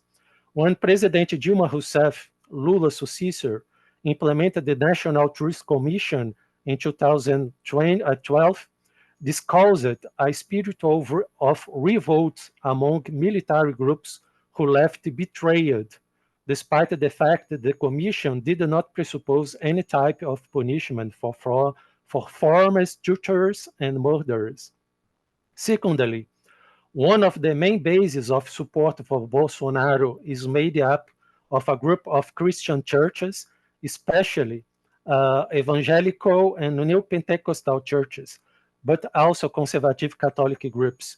Here, the fight against corruption was embraced in two senses. First, the defense of entrepreneurship as a path to individual redemption through work. There was a boost in the country of the theology of prosperity and even the theology of dominion. In the late case of the theology of dominion, there is an intense and unconditional defense of the flag of Israel, which predates the current genocidal expansion on the Palestinians. The second characteristic of the Christian push towards political polarization, which took place around the theme of fighting corruption, is the cultural war. For Christian political leaders, just like in the USA, the left wing is synonymous with moral depravity, that is, gender ideology, gay dictatorship, cultural Marxism, etc. Left-wing ideology is against family values. Thus, fighting corruption is also a moral fight. Well, for us, it would be very easy to classify such motivations as the result of ignorance, especially since we are in a time of internet, the social networks, and the logic of bubbles or echo chambers, a time of manipulation of algorithms and fake news. I am not saying we should ignore such things, but I think that analyzing the Bolsonarist phenomenon only through this approach is a risk of underestimating people's ability to identify the problems and demands, a risk of overlooking the fact that the people often define their political choices seeking maximum coherence between the evaluation of given lives and political possibilities. I believe this is the problem with historian João César de Castro Rocha analysis, which have been gaining a lot of attention. His analysis of what he calls cultural war and hate rhetoric and his concept of cognitive dissonance are in fact relevant, but the author has been vindicating old theories of the irrational popular masses, because in his analysis, there is no space for social criticism in the perception of the real complexity for the political dispute. I wanted to point out here that as much as we hate it, phenomena like Bolsonarism are not apolitical or anti-political. We must not confuse institutional politics within the framework of representatively liberal democracy with the political phenomenon in general. Bolsonarism, from both an electoral point of view and from the point of view of the mobilization, engagement, and passion, is a political phenomenon. It can only be considered anti-political to the extent that, like all far-right populism, it aims to eliminate or instrumentalize institutional form of mediation. In other words, attacks on state institutions and traditional media are accompanied by supposedly direct communication between leadership and the people. In this regard, social networks on the internet have, in fact, been make a great contribution. I suggest, in the case of Bolsonarism, the research of anthropologist Letícia Cesarino.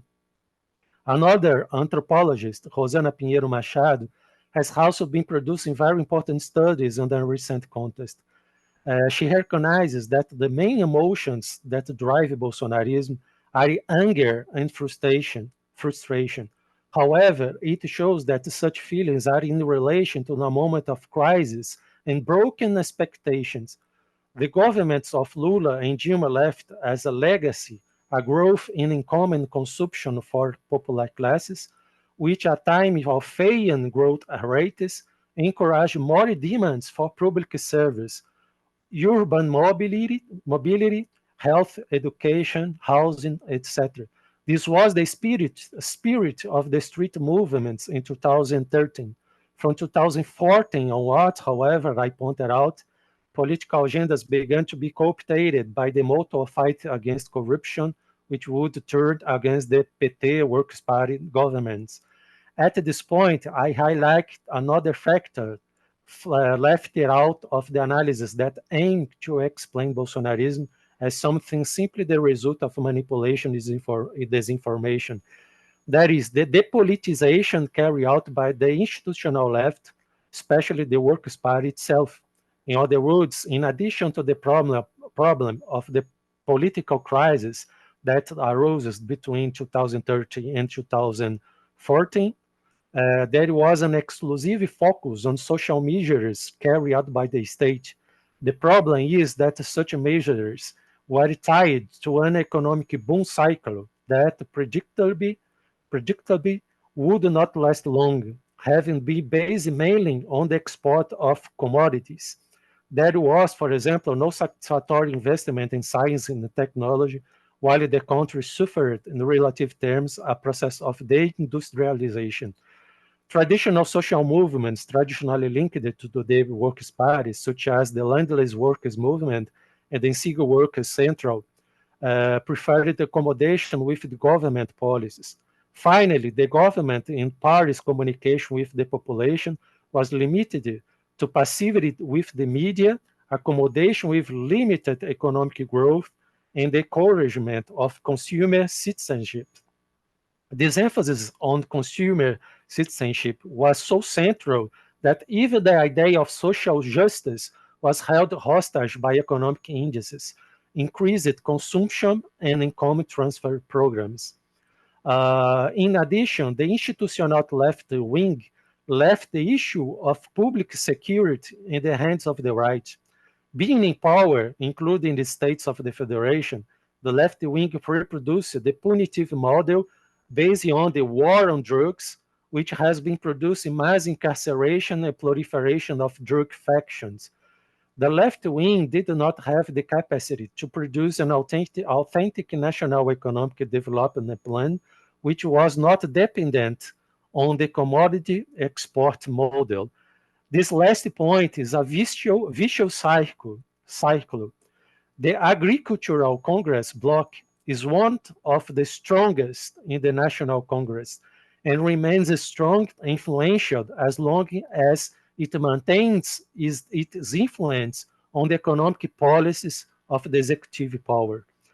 The philosopher Vladimir Safatli recently gave an interview that caused a great repercussion because he declared that the left wing is dead in Brazil. He noticed that the Bolsonarist extremely right continues quite active and mobilized, while the left wing, once again in power, once again proposed a management pact of the formal institutional system and the capitalist economy. My point is there was a gap between the constitutional promises and the reality of the production of inequality by capitalism. So far, I have highlighted the aspect of Bolsonarism with a view of the national context. However, some of these elements that I pointed out already concern global connections. From the point of view of the dynamics of the movement, Bolsonarism corresponds to characteristics that are seen in all far-right populist movements: leadership that claims to be an outsider, polarizing language, attack the instance of mediation in favor of communication perceived as direct between leader and followers. From an instrumental point of view, the same opportunistic use of social networks on the internet. Furthermore, such strategies took place together with effective transnational alliances, such as, for example, the Bolsonaro family's contact with Steve Bannon, the Donald Trump's strategy. Bolsonaro contributed to the creation of an international conservative alliance approaching governments such as those in Hungary and Poland. From the point of view of our historical context, we have the crisis of representation linked to a crisis of a social and economic nature that has worsened since 2008. I would like to highlight here that in the neoliberal context, we have a tendency of continuous economic contraction of the middle classes, in addition to the general increase in economic inequality. In the case of Brazil, although the year 2014 did not yet present a major economic crisis, on the other hand, there was a tragic effect of one of the PT government's positive policies. Young people from lower classes who started attending university, at the moment they obtained the diploma, they already encountered a deregulated job market and low-paying jobs. This occurred especially in the southeast and south regions of the country, while income transfer policies had a greater positive effect in the northeast, a region where Lula continued to have a proportionally greater prestige. To conclude, I intend now to highlight a very important point which the Bolsonarist phenomenon can help clarify to us. Neoliberalism has broken new forms of subjectivation. The absence of public and labor policies is accompanied by praise for entrepreneurship, which in turn is synonymous with freedom and individual capacity. No wonder in Brazil, Bolsonarism has become attractive even to people from lower social classes, already accustomed to the absence of the state in their lives, apart from the presence of the policies. So the populist phenomenon, I say now to conclude, returning to the beginning of my speech, is not an external threat to the liberal system in the capitalist mode of production, by a symptom of the crisis. Thank you. Well, thank you very much. Before we start the Q&A session, I'll just remind you that you can use the raise your hand. And I think I will keep the order much better if I have the hands right there. So we can start with Manuel Rocha. Hola, ¿qué tal? Hello. I will do my best to convey my argument in English, so I can do the question? Yes, go ahead. Go ahead. Okay. So I have a naive question. Isn't the cultural legacy of the Anglo-Saxon world the precursor of populist parties? Let us remember that democracy is a legacy of the Anglo-Saxon world, a culture that is governed by Judeo-Christian principles, that after the historical process of Renaissance are based on the idea that every human being is equal. For example, this can clearly be seen in what is called secular religion, where due to the Judeo-Christian heritage, it always needs a devil, another, otro, un diablo, to answer and wield power. So the legacy of Judeo-Christian principles inherits the need in nations and in human groups to seek antagonistic narratives. That is, as a conclusion, triggers populist action. So I'm repeating myself, isn't the cultural legacy of the Anglo-Saxon world the precursor of populist parties? Before we move on, first, I would appreciate if you keep your questions short. but the other is, if you have in mind who is going to respond to your question, you can identify the speaker. Okay, so we'll just go on this first round. Everybody, make your questions, and let's move on with Dr. Reinhard Heinisch. Hi, thank you so much. I have three questions. First question to Julio. I wanted to ask you, Julio, with your conception of constrained, unconstrained populism, the way you come to this, do you think this is something we know beforehand, so we can use this as predictive, or do you then evaluate this afterwards that you see this is a case of constrained or unconstrained populism, and therefore you explain as ex post fact? That would be wonderful.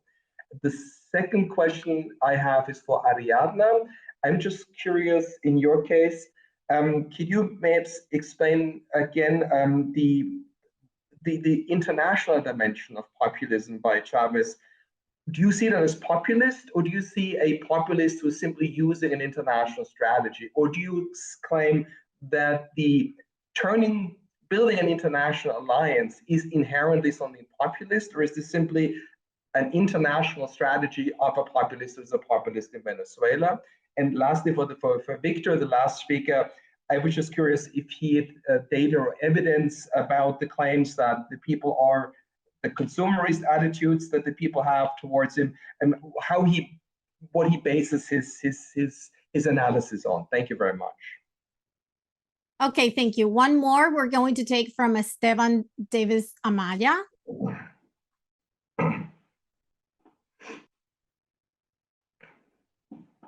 You're muted if you're speaking. Thank you. I apologize. Thank you very much, everyone. It was really interesting. I have a question which can be open to anyone in the panel, and I actually may be wrong with the premise of my question.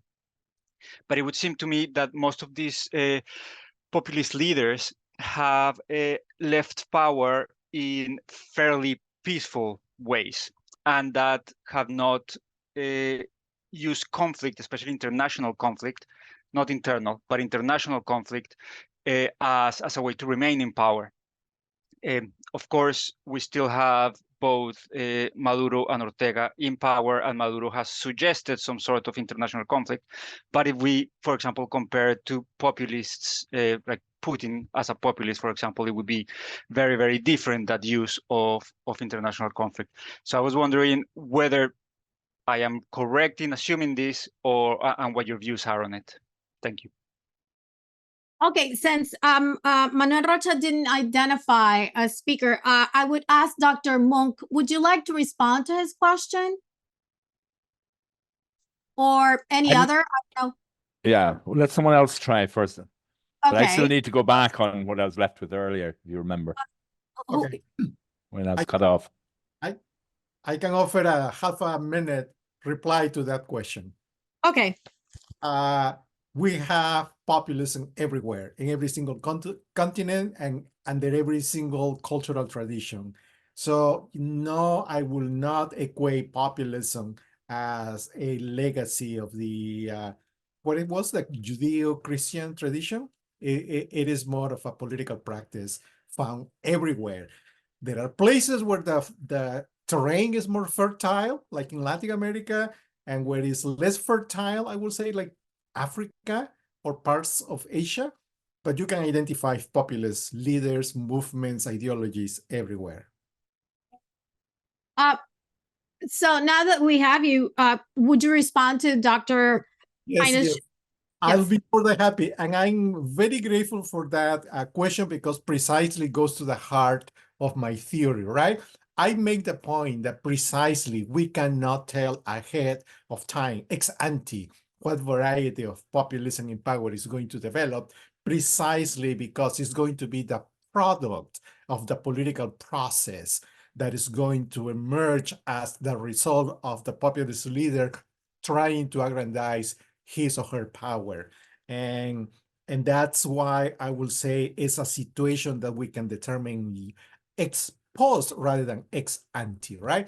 It's very interesting, for instance, in the case of the United States, when Trump shut down the federal government as an effort to force Congress to pass his budget that will fund significantly his infamous border wall. That was, you know, a 3-week shutdown of the federal government that he lost. He lost significantly. And then the congressional elections a few months later, his party lost the majority in the Senate. So those were the results of political processes that significantly undermine his ability or his capability of aggrandizing power in the way that he certainly wanted to. He just couldn't.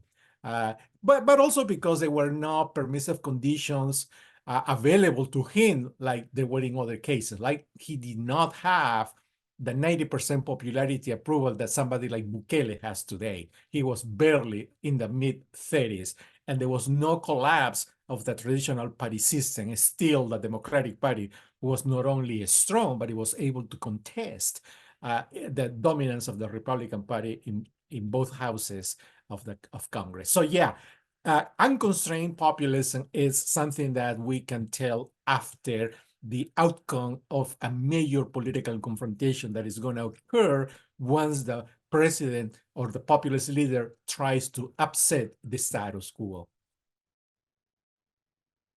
Okay, next we have Adriana. Would you like to respond to? Yes, actually, I want to address Reinhard and Esteban's great questions about the international dimension of populism.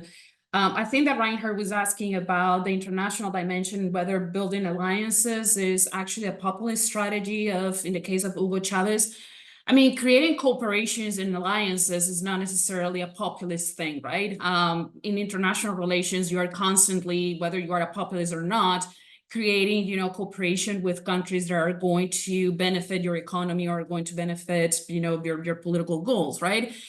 The point that I'm trying to make here is that contrary to other precedents that we have seen in Venezuela, Chavez used those corporations, the international dimension as a way to also divide people into us versus them, right? And so in that way, not only he seek for extremely tight cooperations with Cuba, with China, with Russia, with Belarus, because not only they were similar regimes to him, but also because they shared something that was relevant in that populist strategy or discourse that he also used at the domestic level, which is we have been oppressed for many years, for many decades by the US. We have been imposed liberal policies, liberal strategies that have not benefited the excluded, right? So we have a group in Venezuela that have been excluded, that have been the poor, but also that discourse, that distinction was used at the international level. Who are the poors? The poors are in Africa, the poors are in Asia, the poors are in the Middle East, because the US have been an hegemonic power that has done everything possible to increase that power at the international level. So going back to your question, no, I mean, definitely building alliances is not a populist thing per se. But in the case of Chavez, it was a strategy not only to seek for expanding alliances that later on Maduro is going to use to survive in power, but also because he used a populist strategy and a populist discourse, not only at the domestic level, but at the international level, to divide countries, to divide the global north or the global south, or use the distinction that you want to use, right? Those that have been oppressed versus those that have great power. But also going to the question of Esteban and conflict, usually in international relations, you're going to find people that perceive conflict as always when we use arms. And conflict not always means using arms. Conflict not always means using military officers, right?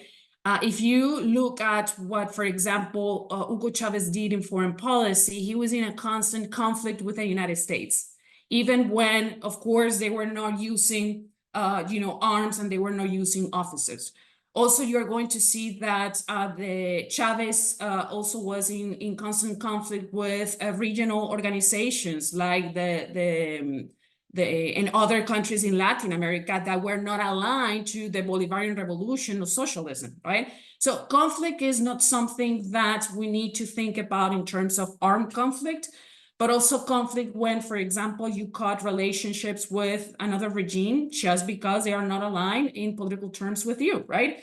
And so you're right, they have leave power in a peaceful way. I don't know if cancer in Chavez was not there in 2011, he will still the president in Venezuela. I think he will be still the president of Venezuela. Who knows, right? But also we know that with Nicolás Maduro, passing the fact that Chavez died in 2013, Maduro also has used conflict somehow to also align himself with those that are going to benefit him in surviving in power. And that has meant being allies with China, even if selling oil at a very low price is going to lead to that. It's also getting military aid from Russia. It's also getting, bank accounts in Russia rather than having them in other parts of the world. So there are ways that, which is my claim here, there are ways how populists like Chavez and of course Maduro have used at the international level for them to survive, but also to change the regime.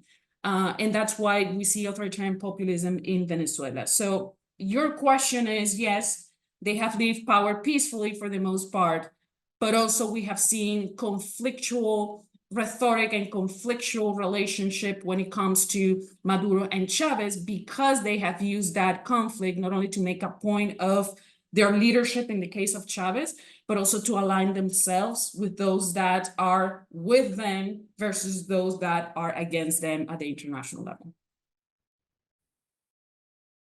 Okay, the following question is the one for Victor Coelho.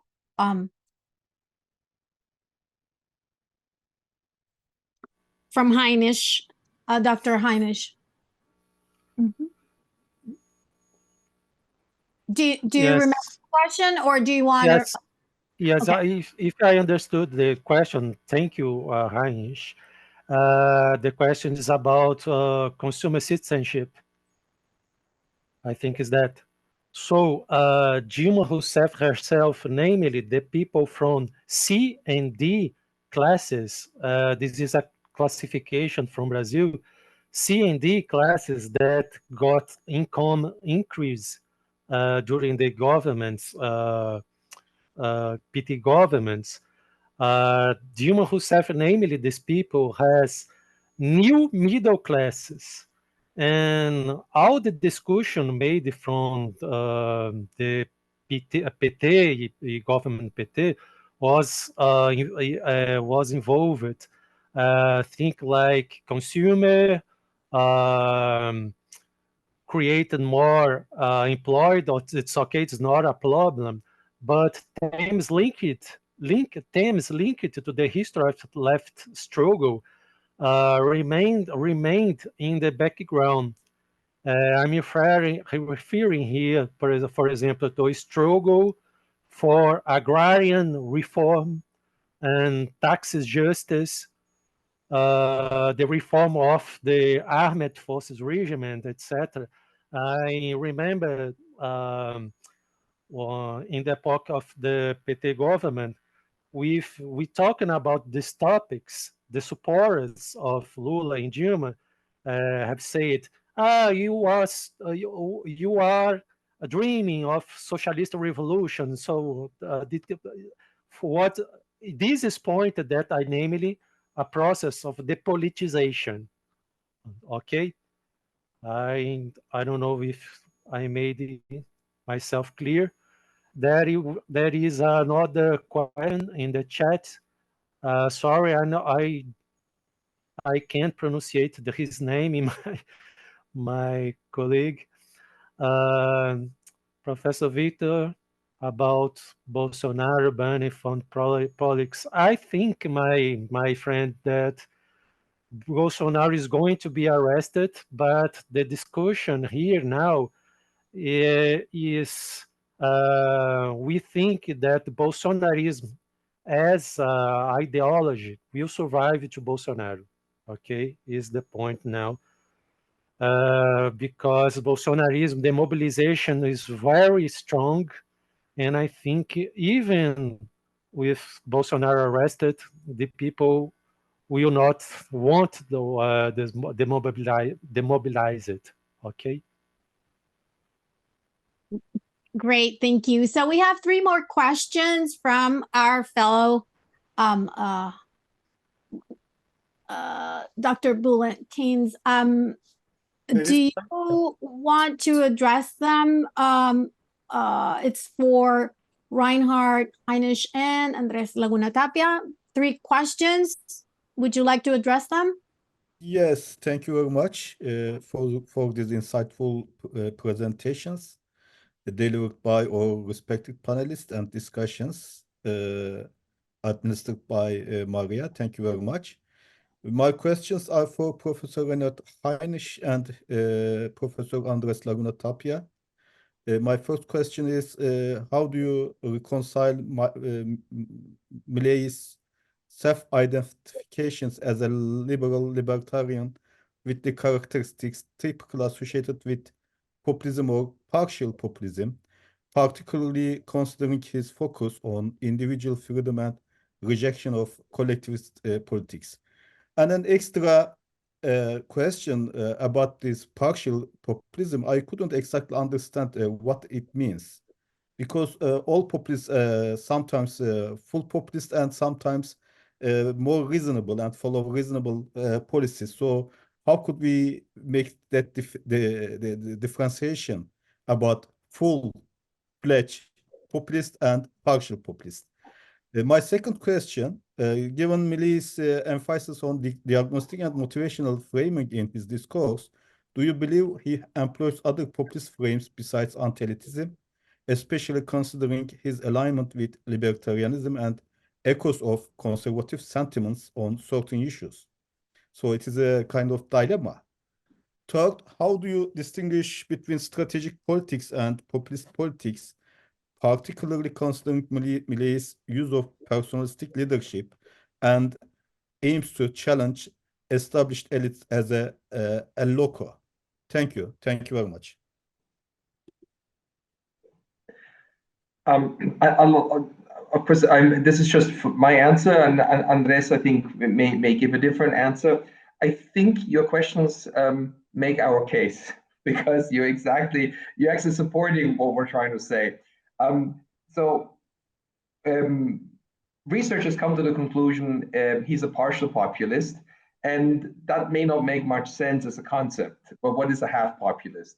And that's precisely why we argue that these models, discursive model or the ideation model, don't help us very much, because you would come to the conclusion he's not a full populist because he only talks about the elites, and so he's an anti-elitist. Then we said, okay, what else can we use? Is there a model out there that we can sort of turn to? And in that sense, Moffat's approach of performing crises seems to be something we can apply, and that seems to work. Now, it could be that has also limitations, but we found it the best fit. I also agree with you on the strategy. I think I also have a hard time distinguishing when does a political strategy become populist. I mean, I would agree with you. So therefore, I think if you read research is coming out of Milei and the recent publication in Comparative in Contemporary Politics, they actually come to the conclusion he's a partial populist, and I don't find that very satisfying. But he's clearly a phenomenon who uses populist frames in certain respects, and therefore we can't just say he's a conventional politician who is just an anti-elitist. There's clearly more to him, and he does borrow a lot of stylistic and rhetorical elements from the repertoire of populists. So therefore he is an oddball in that sense. But you're completely correct. If you're an arch-individualist, you're going to have a hard time constructing a people and talk about collectives. But I think Andrés may have a different take on some of this, because he pointed out in his talk, Milei, of course, is a product of a Peronist populist legacy in Argentina, so we can't pretend he has nothing to do with it. that sense.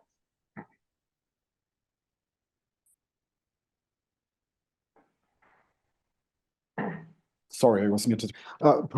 Probably some things I'm going to tell you are not reflected in the paper. I've been thinking a lot of that. The first thing is, when I used to live in Argentina, I remember what I heard, the definition of Peronism was to eat ravioli with your mother the Sundays. So being a Peronist is like a very complex and very difficult thing to frame. So and I think, of course, as Reinhard just said, Milei has some heritage, especially of this use of emotions to mobilize people, and inherited from Peronism. So I think what defines him the most is the concept of he's paradoxical, he's contradictory constantly. So that's why it's so hard to define his discourse. But yeah, he's contradictory. He's a very liberal, and so sometimes he uses rational arguments, but he's also emotional. And I think the key of his success is related to emotions. I think the big problem with Massa was that he didn't fulfill the emotional aspect of political campaign. So, but I think that there's something very important. Milei, I think he has a definition of people, but it's a negative definition. So he says that people are not kirchneristas. So the Argentinos de Bien are not kirchneristas. And of course, he doesn't say anymore, but I think if you know Latin American reality, that Argentinos de Bien means a lot of stuff. And I think you have like a classist and of course a racist definition in there. He doesn't say it explicitly, but I think he has a negative definition. The problem with a negative definition, what you are not, is that it's very hard to frame and to use, to understand. And I think for me that's what we really need to do with this analysis. We have to try to understand what this negative definition means and how we can operate it. And I'm sure we are very, very early to try to understand what type of populist Milei is. I think he's a new type. Maybe he's just a demagogue. But I think he has many characteristics. But in the evolution of the government and in the evolution of his discourse, we're going to find out more clearly what of populist he is. But yeah, these are like not very ordinate, not very clear reflections. But I think, yeah, I just wanted to share with you. There's an additional question. It was from Inda, who had to go to another call. It's for Dr. Julio Carrión. It's right here in the chat. I don't know if you can see it, and if you would like to respond to it anyway. Yeah, I'll be happy to. And it's the question of the role of the opposition in the evolution of populism in power, which is really a very interesting question. I mean, Laura Gamboa has published, a year ago, more or less, an interesting book precisely on that, and which I strongly recommend.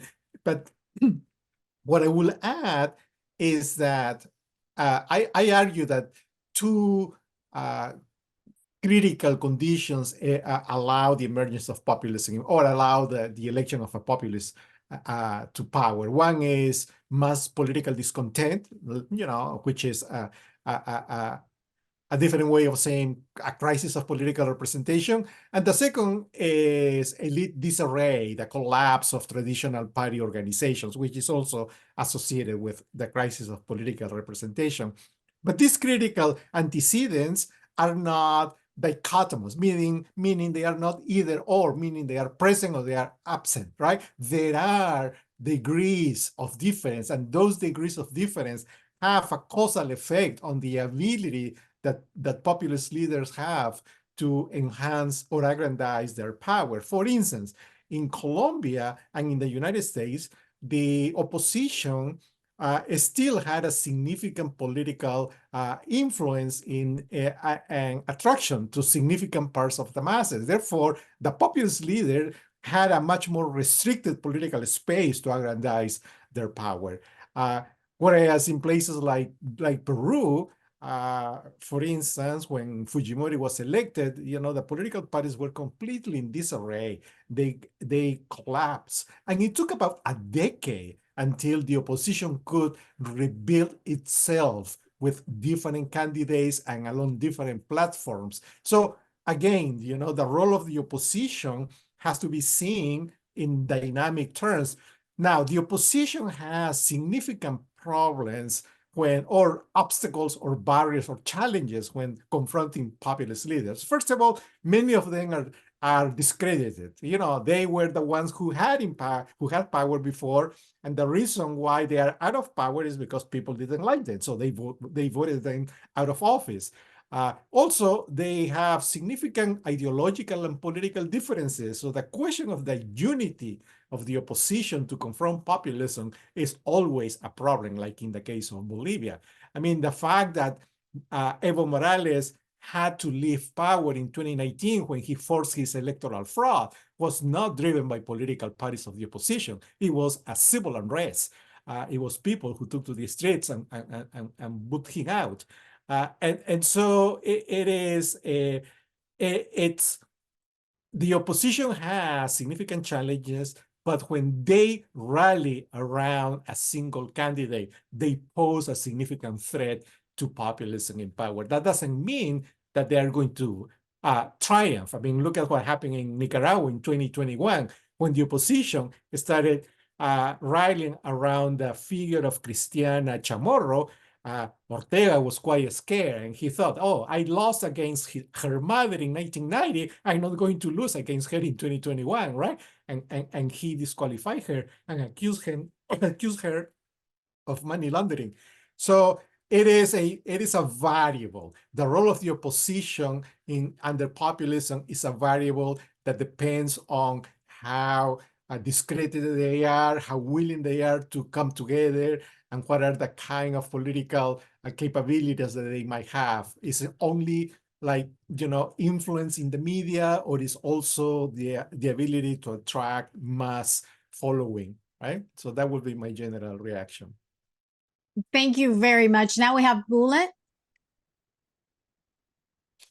Yes, thank you very much. My question is also for Julio. I wonder about what determines the nature of populism as constrained or unconstrained institutions of the populist leader.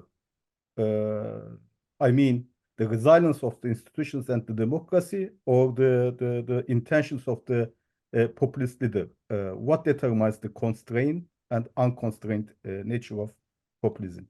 Yeah, that's good. I think it's a combination of the permissive conditions, but also the productive conditions, meaning it's both, right? The leader might have quite authoritarian predispositions, but if he or she is constrained by the strength of a judiciary, for instance, as in the case of Colombia, then that's it. There's not going to be a regime change. That's what is important. So I will put more emphasis actually on the strength of institutions rather than the design of the institutions, right?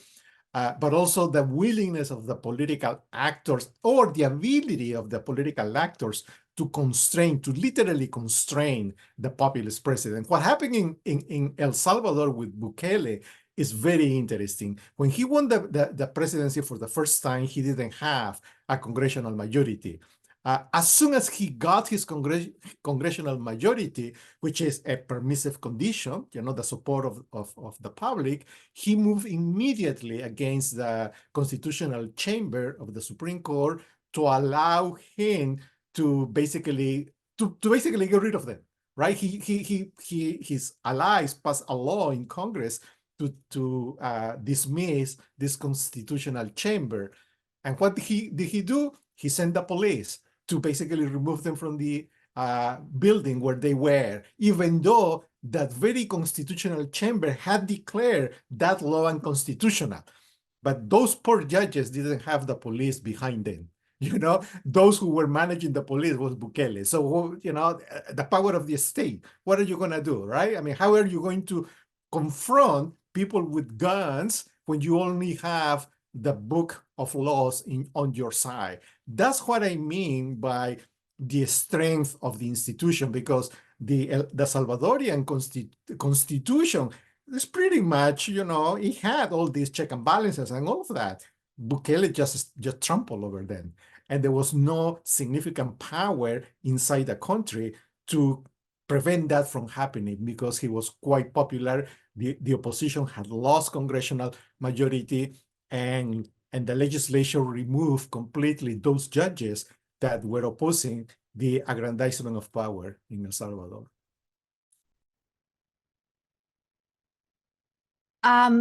We have another hand here. Sumaira? Hi, I would like to ask a question to Dr. Heinisch and Tapia about whether or how the politics around religion affects Milei's discourse, particularly his leanings towards Judaism and the shift of foreign policy on Israel, how it was received by the people. Thank you. Andrés, do you want to go first and take it? I'd be happy to say something afterwards. Oh, perfect. Yeah, no, I think, of course, it is not possible to explain Milei's phenomena without understanding what's happening in all the region for the beginning. So I think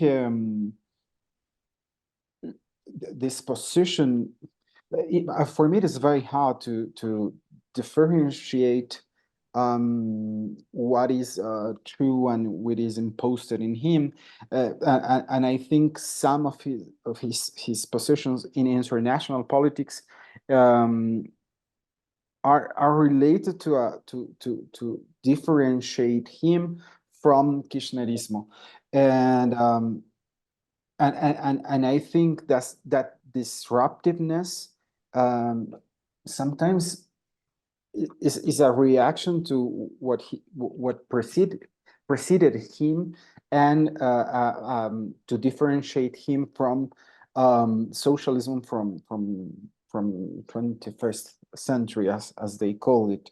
So I think his position with Israel has to do with that, also with a lot of lobbies in Argentina per se. I don't think there's one answer to this phenomena. It is multifactorial, and but I think it is very important how theatrical he is and how he needs to display this difference between him and the otherness that is Kirchnerismo, and I think yeah, that's very important. I think the key of his success is related to that theatricality, and but I don't know, Reinhard, what's your perception? No, I think you've actually hit the nail on the head. It's you can look at it in two ways. I mean, we don't know him personally, and we cannot judge him to what extent these are genuine convictions. And my sense is he's so dedicated to this, that there is clearly a part of it that's a conviction, but he does celebrate it extremely. So that's clearly also evident.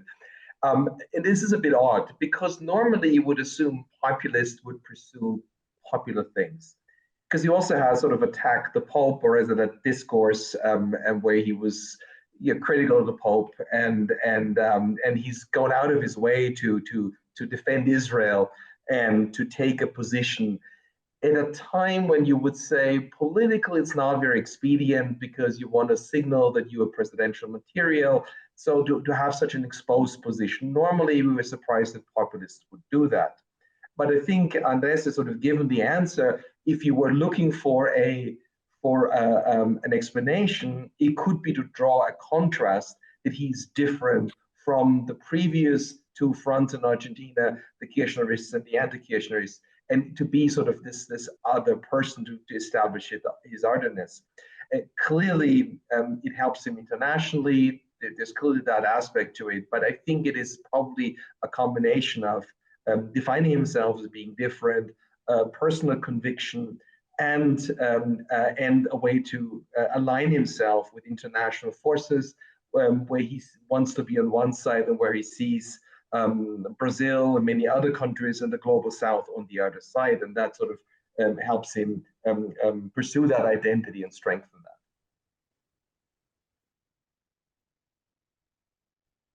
Well, I think if there are no other questions, I think I can briefly share. Just we have a few minutes. So I'll briefly share that, as expected, this was a great conversation. We really had a very robust series of approaches and perspectives with interesting presentations like Dr. Ronaldo Munck's post-populism reference. And I thought it was a very good to spark a debate about the problem with alternability and continuity when it comes to populists in power. I thought that was really, at least that's what I would like to further discuss. And with Dr. Julio Carrión's excellent presentation based on his book, I think it's important to address the fact that sometimes when we talk about populism, the reality in Latin America is so complex. And I thought it was interesting when he was breaking down the definitions that we know about the discourse strategy, that worldview approach to what we understand populism is. And of course, this very critical aspect that we witness in Latin America when it comes to the unconstrained populism and how populism flourishes under power asymmetry. I was thinking, because of all the comments, I was thinking about recently Maduro not only banning the opposition's candidate Maria Corina Machado, but also calling for elections at a moment when the opposition is clearly not prepared to make a decision just right away. So that is the power asymmetry of unconstrained populism. So I thought that was a really enlightening, illuminating presentation. And with respect to my dear colleague and friend Adriana Boersner's global approach to the authoritarian notion of populism, I think she laid out extremely well, not just what Chavismo is, but how it is perceived beyond Venezuela. I think it was important for her to present this political construction of a Chavismo, not just as a political identity, but also as a tool for power consolidation, which is basically what Chavismo means. It's not a political subject alone. It's a way of perpetuating power, political power. So I thought that was interesting. And of course, her approach to authoritarian survival with this international alliance with China, Russia, among others, as an anti-Western axis. And with Dr. Heinisch and Dr. Laguna Tapia's very interesting presentation, I enjoyed it, especially because, as you mentioned, we don't really know much about Milei. And what we are gathering is based on a political campaign that now is being put to the test because of the delivery. Now, what are his policies like? And is that related to what his persona and all his campaign tried to build? So I thought this was interesting. The more prominent the financial and economic situation is, the more urgent for people to seek to a solution, regardless if this solution is going to make things worse. Que se vayan todos. Let's break all the, institutions, the system, but we need something, and we need something huge and big. So I think this is important. No specificities,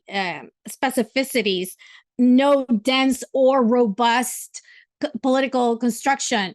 It's pure rhetoric, probably, but that's what I take. And finally, Dr. Coelho's presentation, I think it's important. I think it's important for us to understand that Bolsonarism is not, a bug. It's not something weird or apolitical.